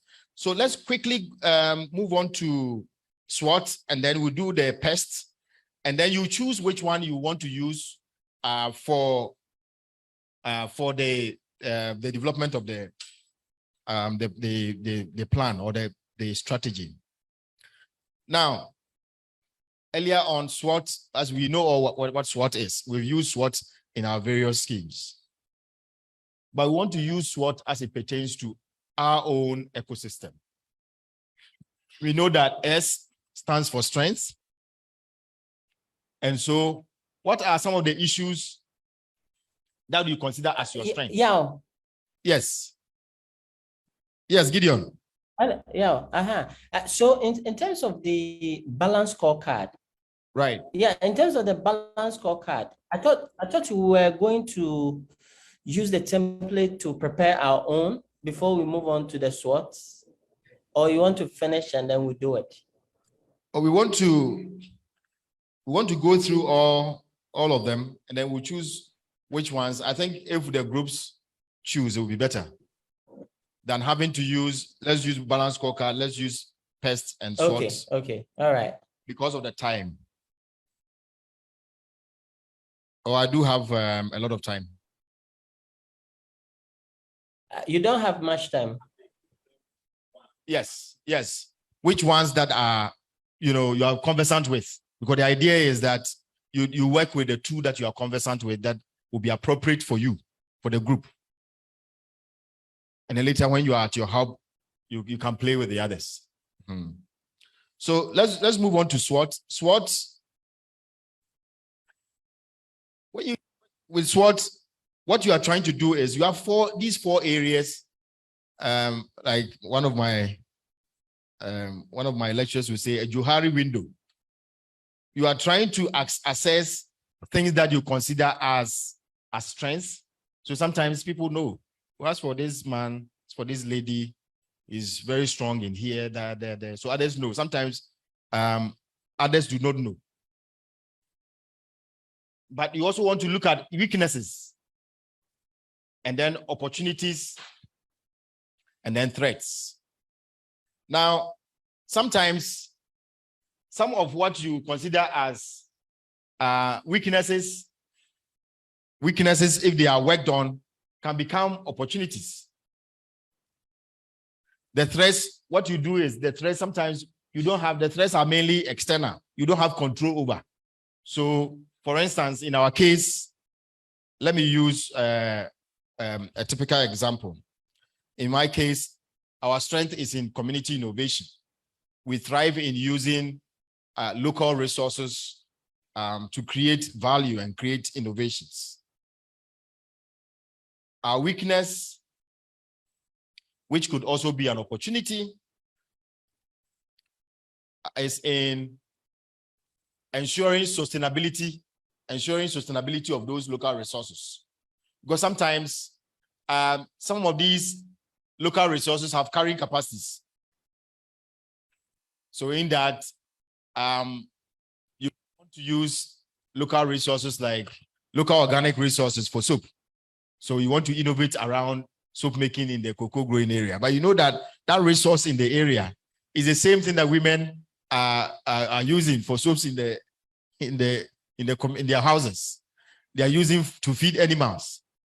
You know, reptiles are also chasing all over it. So there's that carrying capacity that the weakness is also in maintaining the use of the local resource and creating sustainability.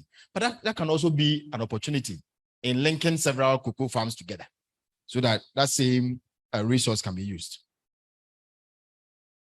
But there are threats. The threats do with, first and foremost, the process of even the guidelines and quality controls around if you want to use it for black soap, for instance. There's still a lot of research that is ongoing around the black soap industry. So for instance, there could be some research somewhere, researchers said somewhere and said that palm oil, the way palm oil is being used in Africa and in Ghana, you know, in soaps and it's not well, you and your people.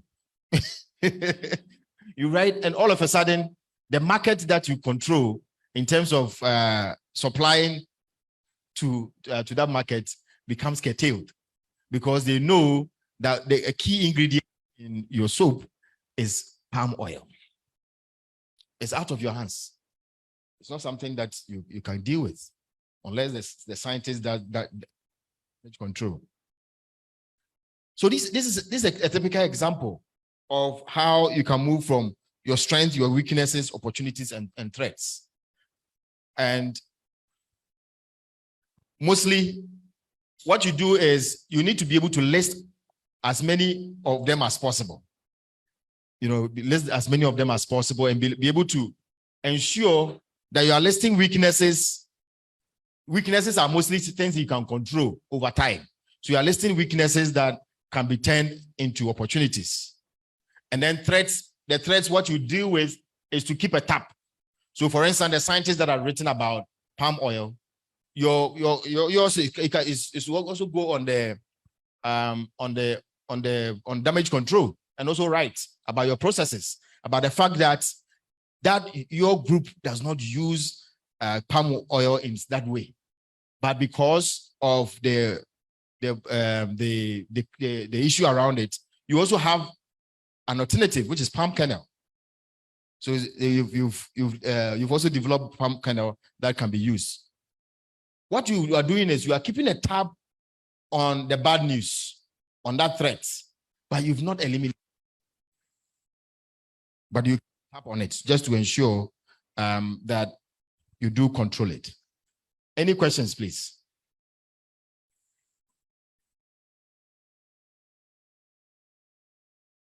Any questions?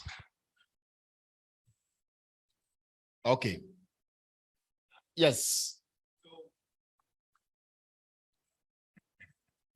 I like questions.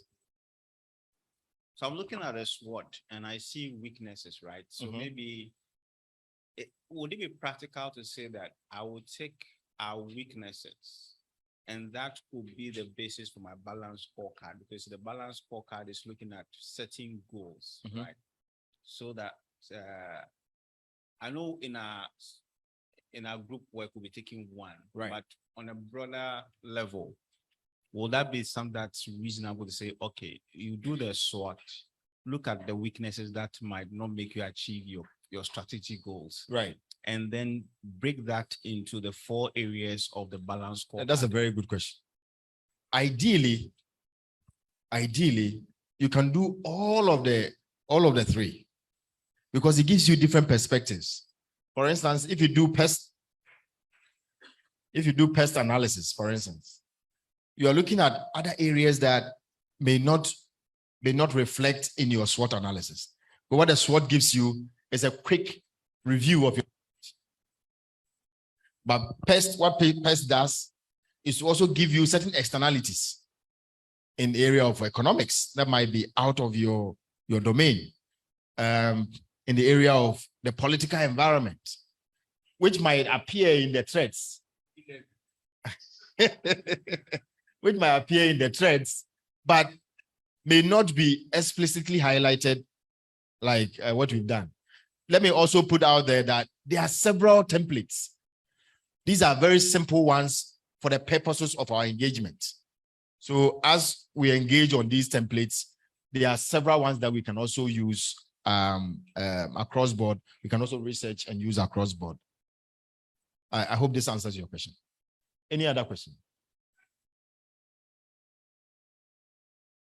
Before we do a pest, we'll spend considerable time to do the activity because that's where we will build more understanding. Okay, let's look at the pest analysis, please. In the pest analysis here,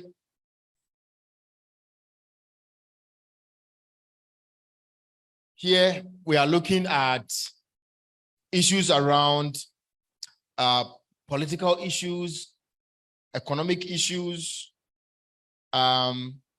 social issues, and issues around technology that impact on our organization, on our programs, on our outputs.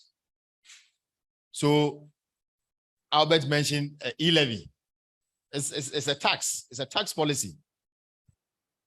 Even though when Franklin came here, Franklin was talking about, and Franklin is with NEP, he was talking about the fact that, oh, USTART is coming on board, it's 10 billion Ghana cedi program and things like that.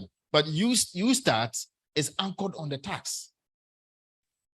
USTART is anchored on a government side, 10 billion, which is the 7 billion or 5 billion they are bringing, is anchored on the tax. How well the tax does, the e-levy policy. So that's something that you cannot control. So for instance, you are a digital innovation hub, you have digital startups, and they are heavy. Maybe you are even incubating fintechs, and they are heavy on utilizing these mediums to be able to push their services, and then 1.5 tax, boom. So it means that they are able to review their costing analysis, how they cost, so that they don't become uncompetitive. They are not like MTN. MTN, even though Vodafone is doing free, they don't charge for, as a telco, to send money or make transaction. MTN charges, but MTN is still the market leader. So if you've not achieved that MTN status, then it means that you need to review your costs. Either review to absorb the task, or maybe deliver more to meet, to ensure that even if people are paying the tax, they know that they are paying for more from you. It could also be labor law, a new labor law that comes into being, that for you start, again, the USTART, when Franklin was talking, he talked about creating a whole bureaucracy. Oh, very soon, pension people will be coming. Oh, social security people will be coming. These people will be coming. So you're creating all this bureaucracy around your business. One of the issues about also labor law. Maybe you'll be there and all of a sudden say, you start beneficiaries. We want to graduate the NAPCO people. So we want to bring them, we make sure that we sign something so that at least you are able to absorb them.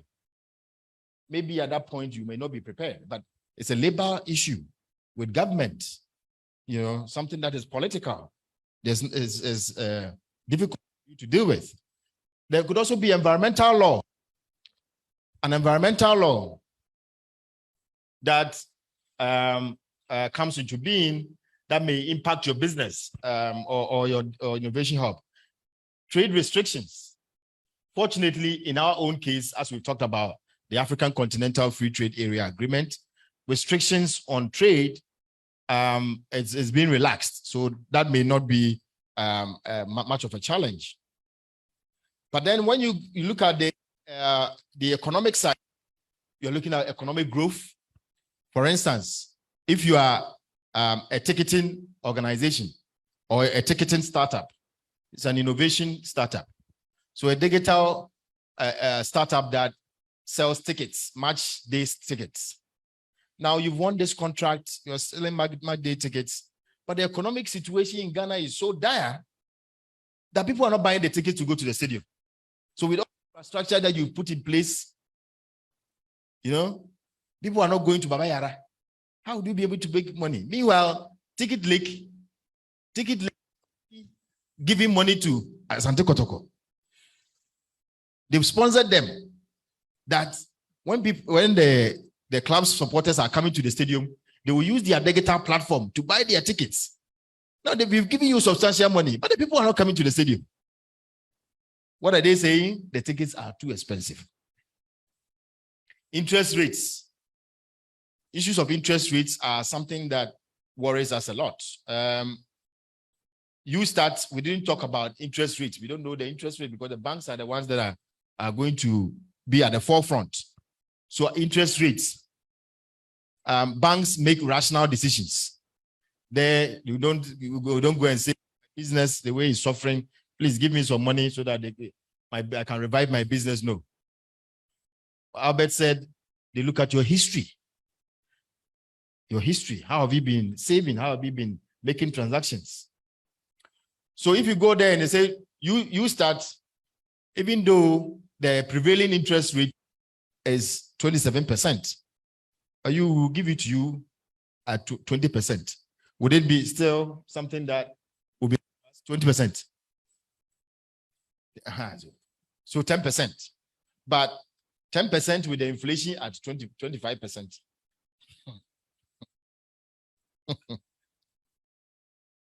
So then we also talk about investment in technology, R&D activity. For us in the digital innovation hub space, you know that we're looking at the ecosystem, the digital innovation ecosystem for Europe, and they had experiments. They had collaborations for experiments. That's where we show R&D, things that we've done but are not commercial yet. Oh, come and see. Like you come to HapaSpace, all the digital innovation hubs in Kumasi are meeting here. There are experiments. Our startups are showing certain things that are not out yet, but you just come and see. Give us feedback. We'll go back and fine-tune it. Automation. How are we contributing to the automation agenda? For instance, I talked earlier about the government transformation, digital transformation project, e-transform. E-transform is shifting the way we do business with government. So, for instance, passports, paying of taxes, or filing of taxes, registration of businesses, and a lot more interactions that we do with government are being digitized. So how are we in there? Are we automating our process as well? Are we automating our processes? Are we part of the digitization exercise? Because it's something that is going on. It's an environmental thing. It's within our ecosystem. How many of our people are within those projects that are then they are adding their expertise to that project? Then also technology incentives within the ecosystem is not just here, it's both external and internal. So for instance, internally, maybe you've gotten the best Wi-Fi system in Kumasi at your workplace. So it incentivizes your staff to deliver and deliver more. Maybe you've also tapped into some incentives around data. Maybe you've Elon Musk's data, you'll be able to tap into it. You know, so it's an incentive. It's very cheap, you know, but it's also fast. Then there's also the issue of changing rate of technology. technology these days changes so fast that it brings a lot of challenges as well. Just when you are getting used to a software for your DIH, then another one comes. Then you have to, because we have also collaborative softwares, Trello, Slack. What is this? Just when you were trying to use Slack, you were comfortable with it, another one has come. This one has come, put this one away, cry. It doesn't have these features.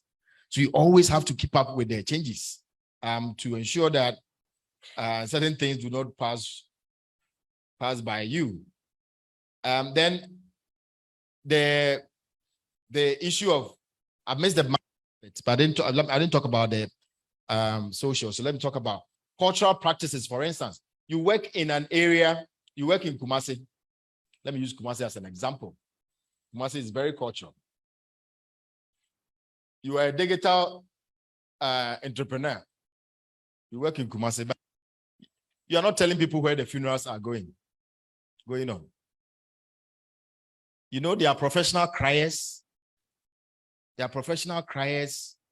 There are people who are making juices, those who are making food, event decors. It's a whole industry on its own. But we find out that a few of you don't even have, our digital entrepreneurs are not taking advantage to ensure that we migrate some of these things on that. There are funerals happening here. Our siblings and family members abroad want to watch. They want to watch. So how about creating a platform? But we can use Zoom, we can use Facebook, no. How about creating a platform, just a web, app platform that will be able to make, it's very easy. On their phone, they click, you see that the funeral has popped up. And then you are watching, contributing. If they are crying, you are also crying. You see, there's also a Ade festival. Ade happens every 40 days. Then our digital creators are not creating content on Ade. Why? But that content is the only content that will never die. All other content will die. Cultural content, religious, cultural content will never die. Because at least for such cultural content in Kumasi, it's been done for 400 years. It's not dead yet. Now, even technology is making it more accessible. So it's where content creators, digital entrepreneurs, innovators, you need to look at our culture, our social fabric, our lives. We will not be detached from funerals or our baby shower, naming ceremony. See, our naming ceremonies, go to certain areas, the naming ceremonies, people spend more on it than funerals.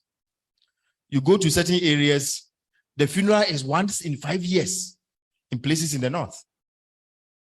So it's a big thing.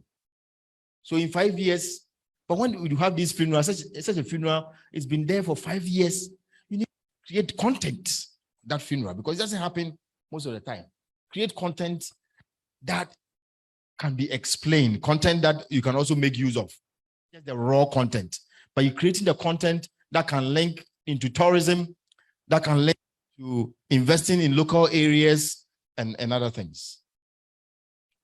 Population growth rates can be quickly use Nigeria and Ghana, please, for our online virtual participants. The Nigerians, don't take me on. So you use Nigeria for example. It's difficult for them to count themselves. So you don't know whether it's 170 million or 200 million or 250 million. But let me use 200 million. So Nigerians, they are 200 million. Ghana, we have how many? 30 million. 30 million. 31 million. You see, not even up to one state. 31 million. Now, the 31 million can be both negative and positive for us. Same for the 200 million. So if you're a digital content creator, and I've been looking at some of them, they are comedians, I like them.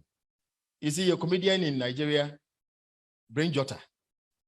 Brain Jotter can do a video, and within a month, it's like 2 million, 3 million hits. It takes Ghana, it takes 5 years for our top musicians to get that level.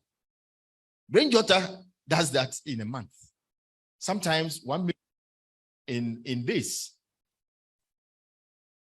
So you see that the population is working for them. It's not that if you do per capita population, or say you compare their population and the number of people on the internet, it's not that considerably they are more than us in terms of numbers, but our internet setup infrastructure is more developed than theirs. So for instance, if Ghana, we say that about 20 million people have phones, or 18 million people have phones. There, you could have like 100 million. 100 million. And if there are 10 million of them on Facebook, hey, and they are patronizing your digital content, it's a different ballgame altogether. But it's also difficult to make your mark in that market. It means that your content has to be sharp, because they don't have time. There are too many. They don't have time to be, sifting through a lot to get to what they want. So your content has to be sharp. It has to catch a nerve, their nerve. You have to touch them. Just like Kwaku touched them, and it was all over. Because it touched a certain nerve. That music was pop in nature, Afro pop. So it touched a certain nerve. In Ghana, if you are lucky, you do maybe 5,000. 5,000, you are cool. But you could be doing 25, 30 people watching you. But the point I'm making here is that in our 31 million economy, people will look quality more. I mean, because we are not many. So if you are coming, we are always comparing you with other places. Every people who have made 2 million, 3 million, things like that. We are expecting more of you, even though we are not giving you much.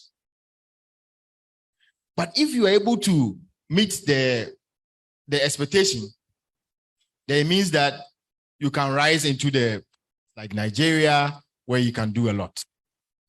But in all these two markets, you need to do a lot in terms of the content, in terms of ensuring that the content addresses a specific point and touches a nerve.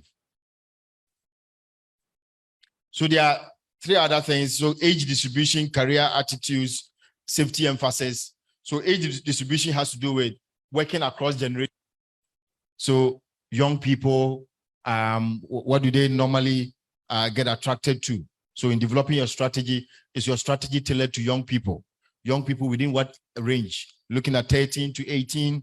Are you looking at age group? They are still young, but in a different category, maybe 20 to 30. Then you're looking at a more conservative generation. Then career attitudes. If people are beginning, if you're developing content or products and services for people who are beginning at the beginning of their career, it's different from developing content for people who are already achieved. They expect more. Well, those who are beginning of their career, they expect that you are able to wow them, not really about the quality, but you wow them, you can introduce new ideas. But for conservative markets, be able to present things that will offer more quality, will offer them something more. Because in the category that you are wowing, maybe what you are providing is a freemium.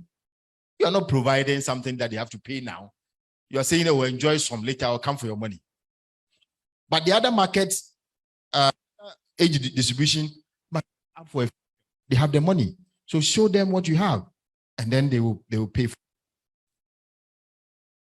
Then issues about safety emphasis. They are within the social environment. There are those who are very safety conscious, and the fact that we need to also be safety conscious in terms of the development of our content, our spaces, spaces that would ensure that a lot more people of different backgrounds are able to access our spaces, and our spaces are also safe for all, not just for males, but females, marginalized groups, and everyone.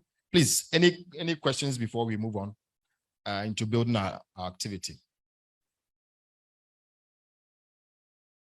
I'm hoping that at least we have a fair idea of the pest as it pertains to what we are about to do, the same as the balance scorecard, and then also our SWOT analysis.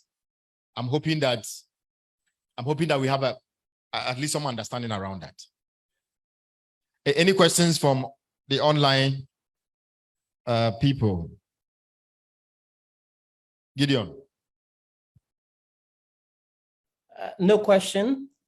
Thank you. Question here. So we are moving to our activity.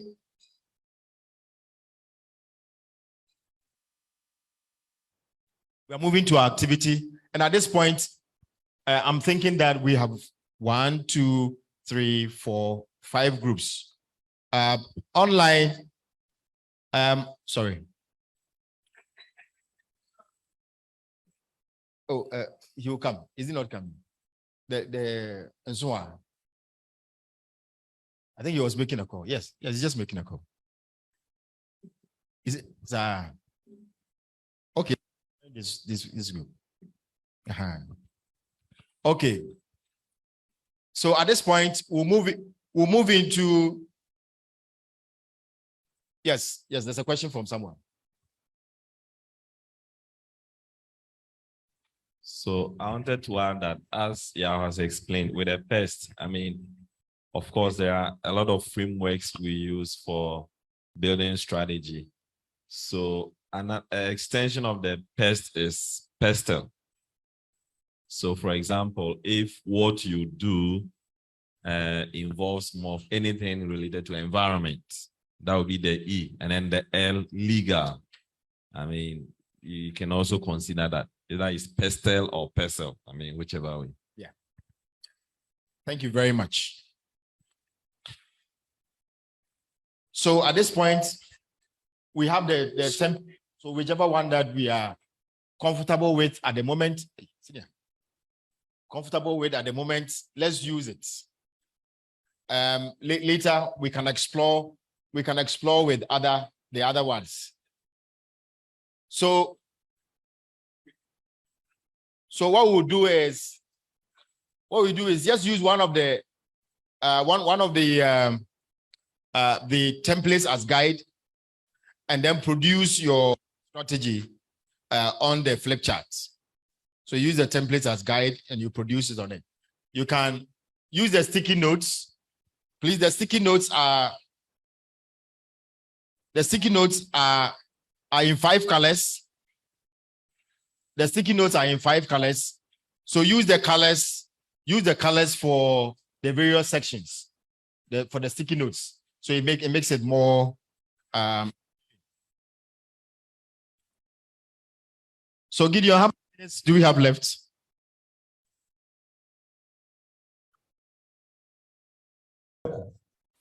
A moment. Okay, so I should put the online ones into groups, right? Sorry? The online, yes. Place them in groups. Yes. For the whole thing. Okay. Only one. Oh, 15 minutes. So now, what's the assignment? Can you repeat the assignment? So the assignment now is to use one of the templates to build a strategy. So they can use either the SWOT analysis, balance scorecard, or pest analysis. So you are developing a strategy using one of the templates. Gideon, is it okay? Yes. So we are putting them into a breakout room.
Yeah, DMV.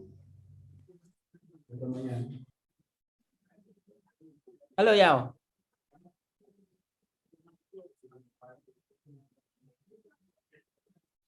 Yao, DMV.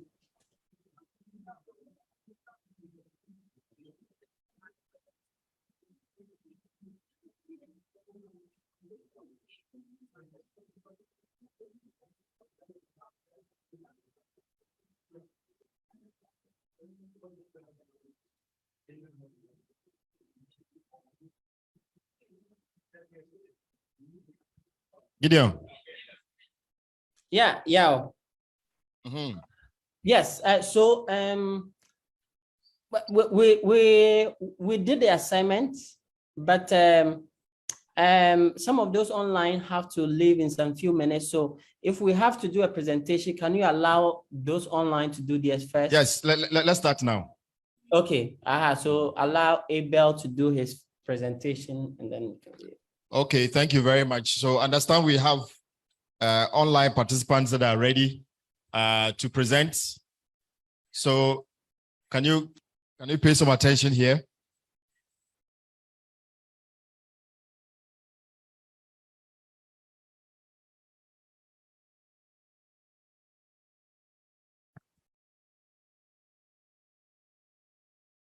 Okay, Abel.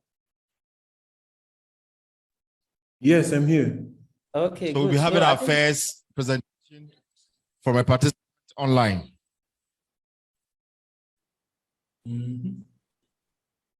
So I think Abel, you can go. Can I start? Yeah, DJV, can he start? Yes.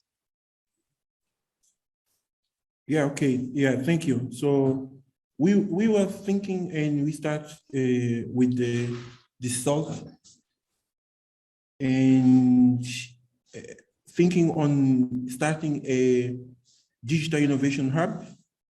We start calling it a start hub, and we found out. So I'm speaking from Mozambique, and what we've been talking is around my experience here. So I'm in a city called Beira. So it's a second major city in Mozambique here, but we don't have any digital hub innovation, at least on my knowledge. So we are making this research. So this is some information that we gathering for our SALT application here. Starting with the opportunity that we found. So we are some of pioneering this idea of creating the startup ecosystem. So this is, we found it as an opportunity, and also we have been thinking and starting creating some group discussions and also around meetups, and we'll be presenting also some hackathons with a technological opportunities that we can find around our cities in our country, so people can thinking on business around this or opportunities. So and also we found the strengths on that we have a lot of partners that are willing to present us with spaces, with networking also, and this is we found it as a strength. And unfortunately, the weakness would be the lack of qualified experienced hub managers and people with knowledge on how to manage hubs in innovations. So this is kind of also come as an opportunity that we can training people on this knowledge and information. Also, so the trade also can finalizing the ideas here. The trades are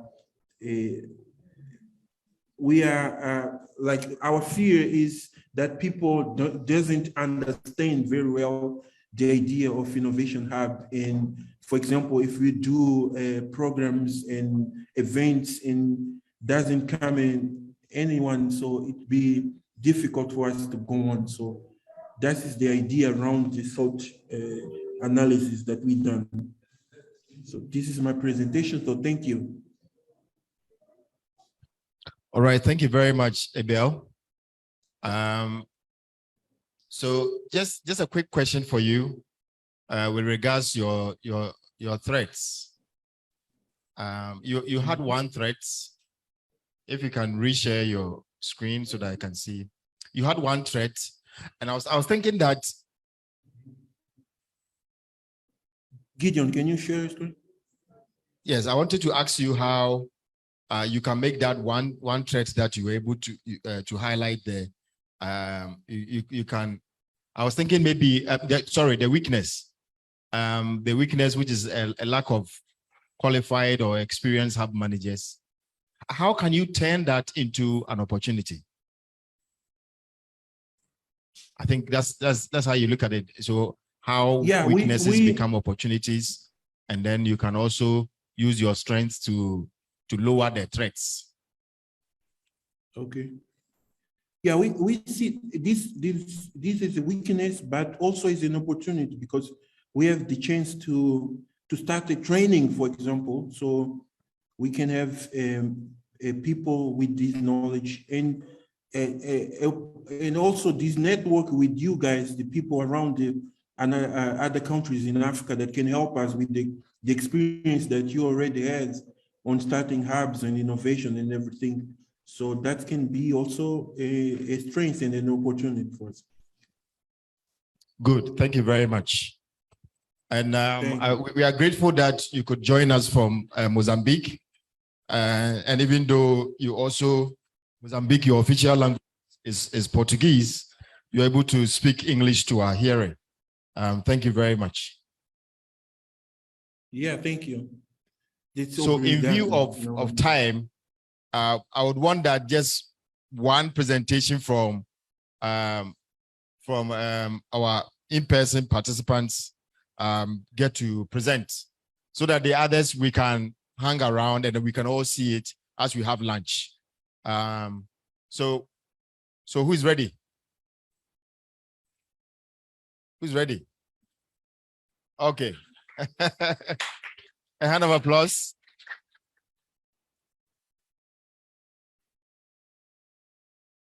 Let me help out here.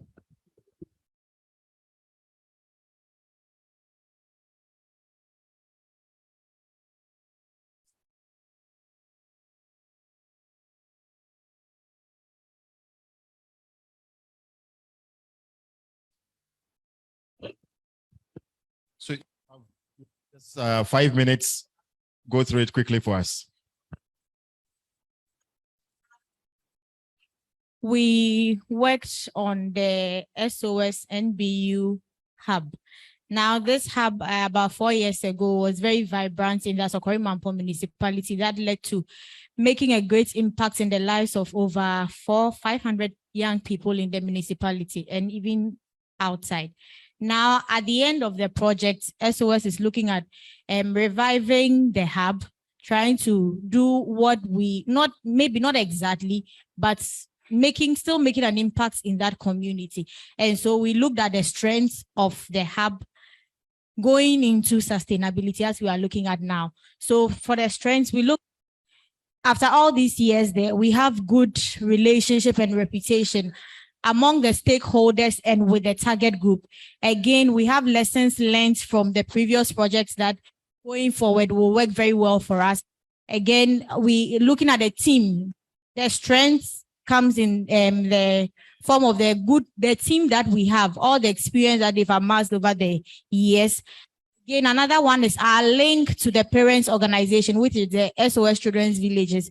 It's also something that helps.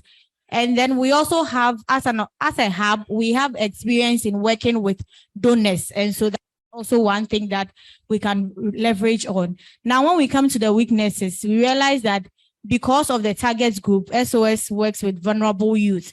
And so it's very difficult for most of them to be able to pay for the services that we render. Again, our financial model is highly dependent on donor funding, and which doesn't always help too much. Again, because I've talked about our link to the parents organization, but then it means that we also have to go to them for most decisions that we make. And we know how hubs operate. Sometimes the things are it's not now that you are going to write an email and it goes here and goes here before. By the time you are ready to make a decision, the opportunity is what? Gone. So that is one weakness. Now we come to our opportunities. The association with the parent organizations gives us credibility, because if somebody knows that, okay, this hub is affiliated to, or it's from SOS Children's Villages, oh, okay, then it's more or less, you are safe enough to work with. If I'm bringing you this amount of money, that's a credible organization you are working with. Again, we have an opportunity to make greater impacts. Now, we targeted 500 and we did more. But when we look at the municipality that we are in, and even going into the future, we can look beyond the municipality. Lots of young people still need these services. And then there's also another opportunity for SOS to actually replicate this model in other locations. We are located in Esiakwa, Tamale, Tema, and here. So if we are doing this here and it works, then it means that we can also replicate this in other locations. Now we come to the threats. And as I mentioned, with the financial capacity of our beneficiaries, it means that to a large extent, we cannot always sustain it by the activities we run in the hub. We will always have to rely on one form of donor funding or the other, and that is not very sustainable in the long term. Again, we look at political instability per the location of the hub as a Mampong. Bibi kakrebia elections. Sometimes I think the last election, the next day we didn't go to work. We're monitoring the environment to see how things will go before we go. And then we look at restrictions from donors and the funders.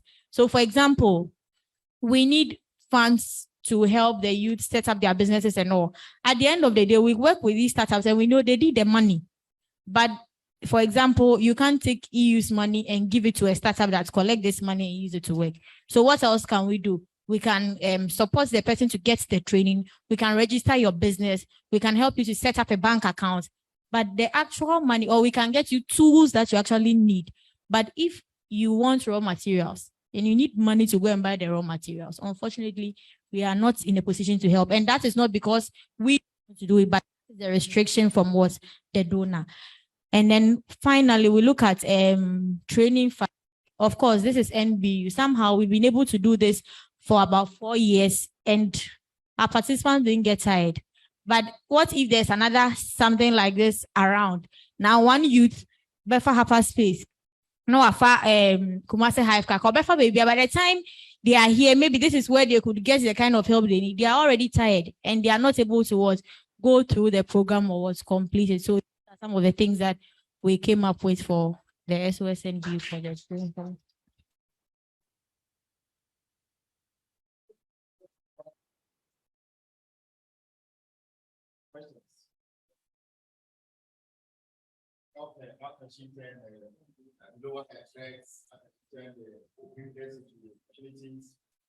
Yeah, please, can you speak into the microphone? Okay, so my question actually stems from your introduction of the hub, which was that there was a project comes to an end. And so I was hoping that maybe in the opportunities, okay, let me go first to the threats. How would you, is that a likely threat that there might also be another stop, based if you are going to follow the same model? And then in terms of opportunities, is there anything in the ecosystem that could, or your locality that could help you build a good revenue model that will make you sustainable? I think I'll go with the first one. You talked about, I need help, the threats. So one thing, looking at this, you know that you can't obviously go with the same model. We've been there, done that. we can't go the same way and expect different results. So definitely going forward, the model is going to change. Looking at our target group, we may make modifications, but if it's too huge, you may lose a lot of the people that you are targeting. But of course, we can't go with the same model. And then you asked about the revenue model. In the first instance, it was actually non-existent because donor funds. But in this, going forward now, there will be, definitely, we can look at even targeting now, moving from just targeting vulnerable youth to actually targeting paying youth, or because at first we were limited to just the municipality, but now we move beyond the municipality. And so we can target paying youth, and that can also bring in some.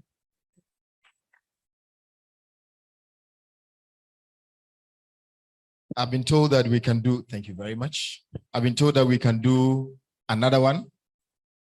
So which group is ready to volunteer themselves? Yeah?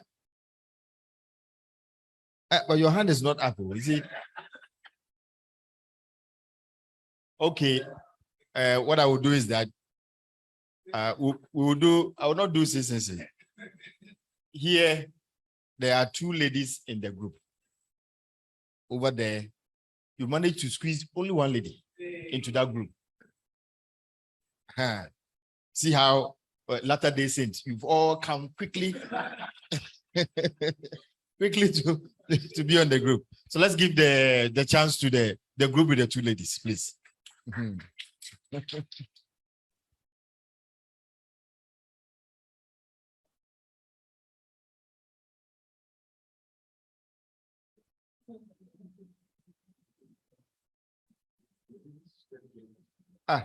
So your group, you want to make the ladies flowers, lead them to sit. Then I'll go to the other group. At least one of them should come to be part of the presentation. Yeah, Michael. Thank you very much. You're welcome.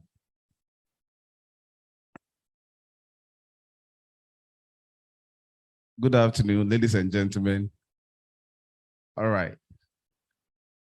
Ours is a Tom Brown business. And this is our strength. First of all, we're able to detect that when it comes to delivery, we are on point, because we realize that most of the times when the customers need a product and we're able to deliver to them, then they are for you. So as a company, our delivery session is what? It's very accurate. The moment you make your order, when we were coming, they make an order, we're able to deliver to them before we came here. So we realize that that is our what? Our strength. The second point is our breakfast, that is for promotion. We've realized that now, before somebody can accept what you have, they need to testify or they need to feel your product. So we've taken this strategy to do a breakfast food for institutions. We've not selected a particular institution, all institutions. So we do this breakfast for them, and it's helping us a lot. And it's breakfast and what? Promotion. So I think the last time we came here, from Gabby Tom Brown, we gave the HapaSpace what? A free breakfast. They can testify for that. I think we are not lying. They know it. Yeah, for sure. And our packaging is very, very unique. Now, people want a product that is what? The well packaged, that at the end of the day, it will not spoil. So our package is also very what? Very good. It's very affordable. Affordability is one of our key. And it's in the different what? Markets. Wherever you go, when you go to Poku Trading, ABC Mart, Central Market, everywhere you will get our products. Our weaknesses. Yes, sorry. And our strength, we have a different also package for what? The foreign market. We have a different package for the foreign market. That is our strength. Our weaknesses, inability to produce large quantity because of machines, because now as an institution, we don't have a machine that can produce for what? a large quantity. So it's our what? It's our weaknesses. Lack of recognition. Now, most institutions most companies don't want to buy your product because they think that you are new in the market. So they don't want to accept you. It took us 5 years for Poku Trading to accept us. 5 good years. Consistent going there up and down. 5 years before they were able to recognize us. So it's not easy. When you have this kind of system, it's very difficult for you to grow. It's one of our weaknesses. It also talk about what? Now, high cost of what? Transportation. Now, fuel price has gone up. Now, we don't have a car. So every goods that we carry, we need to buy what? Get a drop in. And now if you don't take care, all the money is what? Is going into the what? Into the transportation. It's also one of our weaknesses. So that is the whole. Lower employee retention. Now they come and they go. It's not the fault of the company. And because of that, it's affect us. It's also one of our weaknesses. Now, our threats. High cost of what? Transportation of goods. Transporting goods. I think we talk about that. Now, because of that, it's affecting us. It's one of our traits. We also talk about high price of what? Of raw materials. Now, every day, they are increasing what? Prices. If care is not taken, it might what? Collapse your what? Your business. Because you have no control over it. Our opportunities, that is our last one. We have a what? Wide market for what? For organic what? Goods. That is what? One of our opportunities. We also talk about partner with what? Foreign what? Foreign what? Companies, because of our trademark that we have as an institution. With the government what? Funding. We are praying that next 2 weeks, we can get this kind of what? Funding from what? From the government. So far, this is what we have for you. Thank you very much.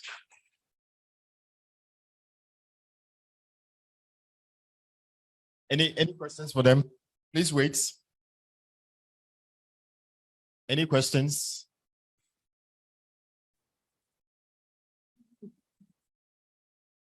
How digital is your business? Is your startup? I think it's one of our weaknesses. I think we do not bring it up. So we are working on it. Thanks for that. Thanks for that. It's something that we lack so much. So I think our bosses are here. I think from today we are going to see them. So we maybe one of you can share a strategy with them. Sure. In terms of going digital with them. Sure. Oh, okay. All right. So I think that people are now, there are so many digital tools that you can use. Okay. But I think in a part of the world, people are now very familiar with social media. Okay. And it's not very difficult or very technical to do. All right. Only that if you have a strategy, fortunately, there are a lot of delivery companies around now. So you don't even need to invest in infrastructure in doing delivery yourself. So you can do that across the nation. Okay. So I think that, yes, we can support you to do that. All right. Thank you very much. Wow. That's the point of being in a network. Wow. Any other question? Maybe a comment or two? No? Oh, okay, Abet. Thank you very much. Yes. A question. Somebody have a question.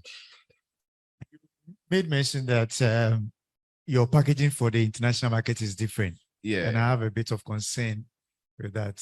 Why do you do it that way? Yeah. If maybe because all the top brands that we know, the Coca-Cola that we know, the branding is almost the same. Sure. Yeah. Most of our clients were complaining about the weight because of our product is in a container. So when their concern is how much they are going to pay at the ports because they don't want to pay so much. So we have a rubber that we use it, but that one, if we buy it maybe 6 kilos, the price will be low. But we have one product which is 6 kilos. So if you have to buy 10, then look at the cost of it. So we are saying that in order to help our clients, those who are outside, this is the package for them. This one, we don't do it for local clients who are here. Even yesterday, somebody called me in Tema that I should do that type. I said, no, because I'm sending it to somebody in Germany. When the person saw it, so please say, Gabi, I want this type. I said, no, this one is for those outside. If care is not, that one will also destroy the original package that we have, because as a company, we have our standard that this standard is for Ghana and this standard is for what? For Europe. So we don't want to combine the two together, that we are bringing the foreign one to the what? To the local one, that will compete the system. Other than that, it will destroy what we also as a brand. So that is the difference, why the reason for that two different packages. Yeah, I would like to know, you said that the high cost of transportation, the price increase in raw materials, assuming your input is 50% and output is 50%, do you have strategy to sustain? Thank you very much. Just only bottles, just only as a bottles. Just last week, I added 3,000 cedis for extra, because the one that you were selling, you were buying it for 5 cedis, in 8 cedis. We have to. So if I don't increase the product, it might cost me. So if you keep on increasing and increasing, price what will be high. We might think that your product is too expensive. That's why it's a threat to us. So we want, maybe if the price of goods is not all that high, I think we will not come to where we are. At first, even the small size, we were selling it for 5 cedis, and now the small size is what? 7 cedis. 2 cedis difference. Nobody can afford to buy maybe 7 cedis, a small size of what? Tom Brown. The person prefer to go and buy the idea, which is 2 cedis or 3 cedis. That is it. Right. Thank you very much. Are you all from the same organization? Yeah? No. Okay. You seem to collaborate a lot. Yeah, I think they all decide to choose. Yeah, okay, that's good. That's good. Right. Let me point this out, that the strategy process, okay, let's say the outcome or output of this is just one of 3, right? Because there will be, we need to put this is what we've done with the SWOT analysis, is to be able to analyze your present situation. You need to be able to develop a business model, which is what the next workshop is about. Develop a business model, and then using the canvas. And then actually we are able to highlight your tactical plans, we place them out there, and then it becomes a very useful tool that you can use. But this gives you that analysis. Now, as you go, you get the understanding that, I have a fair understanding of my business now as it pertains to the current environment. The next will be, okay, how do you use this to develop tactical plans? And that will come in the next workshop, which is about business model, right? Thank you very much, and I appreciate your time. Well, thank you all for coming. We are very, very grateful for the time. I hope you've got some tools that can help you do your own strategy session when you go back. But there's one key thing we need you to do for us. Before you go, we want you to fill the survey. So this is the link, but I think you also might have received it, Kelvin. So we beg you, take right now, 2 minutes. The food is just being warmed up for you. So then we go out, and that brings us to an end to today's session. So please just use the next 2 or 3 minutes. That's the. If anybody's having a challenge, just raise your hand. We'll come over and help you to be able to access it and then be able to fill it. As well as our colleagues online, we'll be grateful if you can also go to the link. Those of you online, that's the link that you should be seeing on Zoom. Please give us feedback. Shared, Albert. Yes. It is also shared in the chat. Good. So the link is also in the chat. So just click on the link and then spend just 2 to 3 minutes and fill it for us. We'll be very, very grateful.